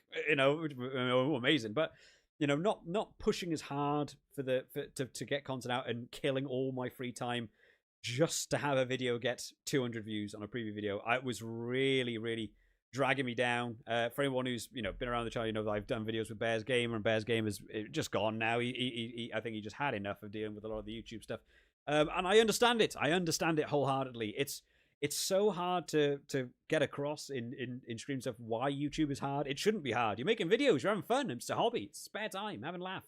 But for some reason it isn't. It's really hard work and grinding and stuff. So the idea of like doing these streams, doing the teams and chatting with chat and then talking about rugby, it's so much more fun than just doing videos. And I wish this could be a more permanent thing than just the Six Nations. But honestly, I wouldn't know what I would talk about a lot about the Six Nations doing 3-hour live stream stuff. But it does wreck your voice. My voice is really beginning to go. I feel like my voice has got deeper as the stream has got on because my voice is. I'm hoping to not talk all of tomorrow and all of Saturday. Although I've got meeting with friends for Saturday's game, so I probably have to talk then. I'm going to be nice with people. Are you going to do a matchup on Rugby 25, for example? Yeah, no. I was going to read. I don't know. Every year I've done a MaD Dragon Six Nations. Every year since Rugby 20, I've done a MaD Dragon Six Nations, and the game just isn't. The game just won't play in a way that I can make it fun. I am missing out on views, and I am missing out on views, I am missing out on subscribers, I am missing out on earning money through AdSense. I am missing out on that, and I know I am. But I don't want the content to be rubbish. I don't want to have every game of Rugby 25 be put out on the channel, me trying to take it seriously and watching the ball teleport, and have people run into the stands, and have people get injured and the game freeze, and have just things go wrong, have the scrums be unplayable and they spin round, and me in my brain as I'm filming it live trying to make it entertaining come up on the spot with some logic of why the ref hasn't given a knock on for a guy clearly knocking the ball. It's so hard to get good content out of it that I was like, I'm not going to do it this year, and we'll see if they make Rugby 25 good for next year. I can absolutely come back. If they release a Rugby 26 or a Rugby 27, great. If there's a new rugby game, I'll play it. If Rugby 24 has enough, if Rugby Challenge 4 has enough mods to make that game good in modern for 2026, I might do that. I don't know. It is hard to keep on top of it, and I can understand why people just gave up on it. Like, nobody's making Rugby 25 videos. I stand alone, it feels like, at this point. So yeah, I don't think many people keeping up with it. Milkman, thank you for the stream. Really enjoying the content. Well, thank you very much, Milkman. I'm glad you're doing so well in the fantasy, mate, because it's I'm glad the people that are involved with the streams are also doing well in the fantasy, as opposed to everyone joining in news or like 2,000. We're all dying. We're all struggling. I'm glad someone's doing well. And you're taking no notes from what I am saying in these streams for actually building a good team. Because if you've got a better team. So stick with your team. Don't listen to me. I'll try and follow suit with you. Ken, are you Welsh? Yes, I am. I am Welsh. I don't know if the accent ever comes across. Some people have said in chat before, like, oh, your Welsh accent's really heavy. I was like, I really don't think it is. Some people say you have no accent, so I don't know how it carries on. I've just sort of You know, I know when it comes to like rugby, I think one of the things with the rugby content on YouTube is people have found it's more lucrative to build an audience of one team and then just hyper focus on that team. I see a lot of channels on YouTube that is, you know, this is the Wales rugby channel, this is the England rugby channel. No, but not official channels, but like fan channels. Or like, this is the South Africa rugby channel, or this is the New Zealand rugby. And all they do is talk about that one team, and you end up cultivating this big audience of people that only support that one team. And those channels get loads of views, and they do really well. But the problem I find is that if that team loses a game, the content's about why the ref cheated them out of it, or why the team didn't do it, because those channels then need the team that they're about to do well, and if they don't do well, they haven't. And I feel like it creates weird little pigeonholes where people get stuck only watching a channel talking about their team as opposed to the broader spectrum, which is not what I wanted my channel. But I didn't want my channel to be talking about just Wales rugby. I don't mind saying Wales rugby aren't doing well at the minute, and that's fine. And I'm glad that because it's a ridiculous thing to say. I can't sit here and say, man, Wales aren't doing well because World Rugby's against them. You know, you can't do that. It's not how it works. They're not doing well because of a myriad of reasons. And I like talking positively about other teams and getting people and being a bit of a channel where people can get into rugby and learn a little bit, hopefully, and get to, you know, talk about other team stuff, which is why I've always found it so weird that I get comments where people are like, you clearly hate enter team name here, and it can be any team. It can be any team on YouTube or any team in the sport, and I'll be like, why? Like, what a weird comment. Why have you said why do I hate that team? And I'll like click on the person's profile, and it'll go on, and I can go through and see your other channels. I can see everything from my point of view, and I can see all the channels they're subscribed to, and you know, pick any team out of the hat. I don't know. New Zealand. It's not specifically New Zealand because someone will get annoyed at me, but just say New Zealand for the sake of it. Someone says, you clearly hate New Zealand because of what you've said in a video or something. And I go, that isn't true. I really like New Zealand rugby. I have loads of New Zealand players in my fantasy team. I've made a New Zealand player my captain. I talked about how good they were last week. Why would they say that? And I go onto their channel and I go through like their subscription list. And their subscriptions are just different new, like very, very pro New Zealand rugby channels. That's all they watch is people talking about why New Zealand are amazing and why any game they lose is because they got cheated. And I go, right, so this person has come from being in a sort of pigeonhole where they only ever hear online discourse about why they're brilliant, and if they're not, and anything outside of that is like an attack. And it's like, it's not an attack. You should be able, as a rugby fan, to critically look at your own team and say things aren't going well, things are bad. No rugby coach or rugby players finish a game of rugby that they win, go into the changing rooms afterwards, and they go, boys, brilliant, everything great, nothing to work on at all. We were amazing. And they just get into training next. Nobody does that. Because they go, boys, great game. We played really well. We won. All the things I asked you to improve on, you improved on. It was a great game. Going through next week, we've got some areas to touch on. And then they will hyper fixate on what areas still need to improve. There's always improvements that can be made. You should be able to criticize your own team. So this channel has never been about just talking about how great Wales are, or Wales winning, or Wales are getting cheated, right? There is a larger Wales audience on the channel because I know the most about them out of every team in international rugby. So therefore, my own opinions, my own talking points are probably a bit more validated talking about Wales rugby. And so it comes across, and so people subscribe to the channel. But when I was doing a lot of the Lion stuff, I got loads of South African subscribers. And the comment I kept seeing from South African subscribers was, I can't believe you're a guy based in the UK talking positively about South Africa. And I was like, why would you not see that? That's a weird thing to not see. I know loads of people that talk very positively about South Africa. I've done videos with people. Rich over at the Rugby Analyst, chats very positively about South Africa. He's got quite a predominant England fan base. You know, what do you mean? But because all the other channels they watch about South Africa are all just talk. They don't watch anything outside of South African rugby channels talking about South Africa. So they stumble into my channel getting ready to be annoyed, and then I say, South Africa were really good this week, and they go, wow, This guy in the UK has said we're good. Yeah, they are good. They're world #1. They're winning World Cups. Why would you say anything different? I don't know. There's lots to it about like focusing on which channels you watch. And I never wanted my channel to be a one-team channel. I like it about being fun. Talking about rugby, the sport, the games, video games around it, fantasy around it, the teams around it. Who's doing well, who's doing badly. I think the broader spectrum is much better from a watching standpoint. Hopefully you guys enjoy it, But then I'm not the guy with 1 million subscribers. I'm the guy with 9,000 subscribers. So maybe that's not the way to do YouTube. I just think it's more fun.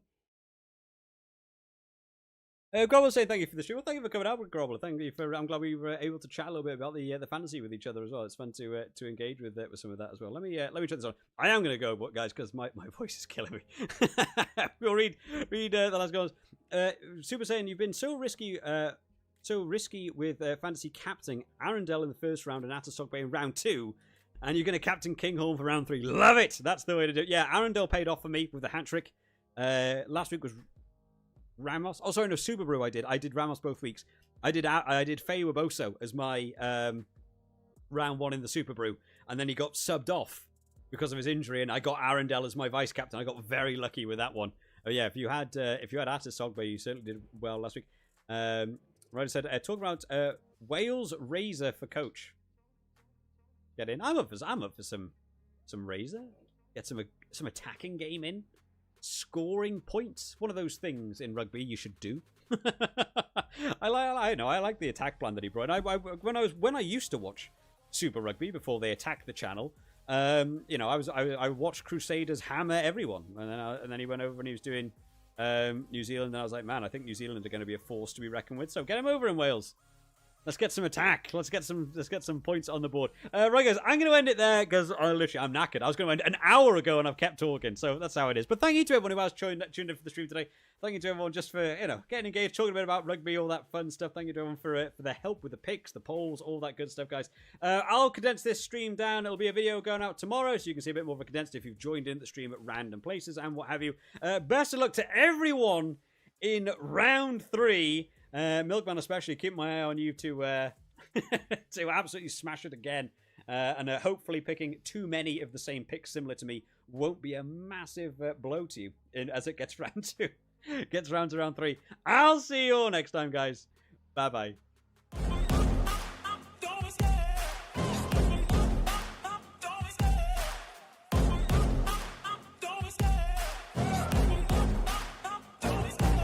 Love the chase and the hunt, and I set the pace when I'm running. I always take what I want and I always give it 100. Don't need a bank, no, I'm funded. Play the game like it's nothing. I'm always thankful for something. Don't take for granted, stay humble. Now wake up, it's time to look at the enemy. Look in the mirror if he is no friend to me. It's not working out, maybe it's the chemistry. It's time to break up so I can make a better me. Better believe in your mind, cause it's everything.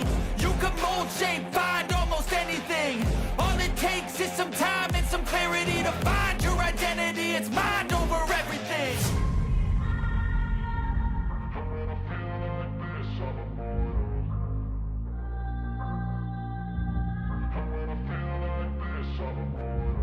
And when I feel like this, I'm immortal. When I feel like this, I'm immortal.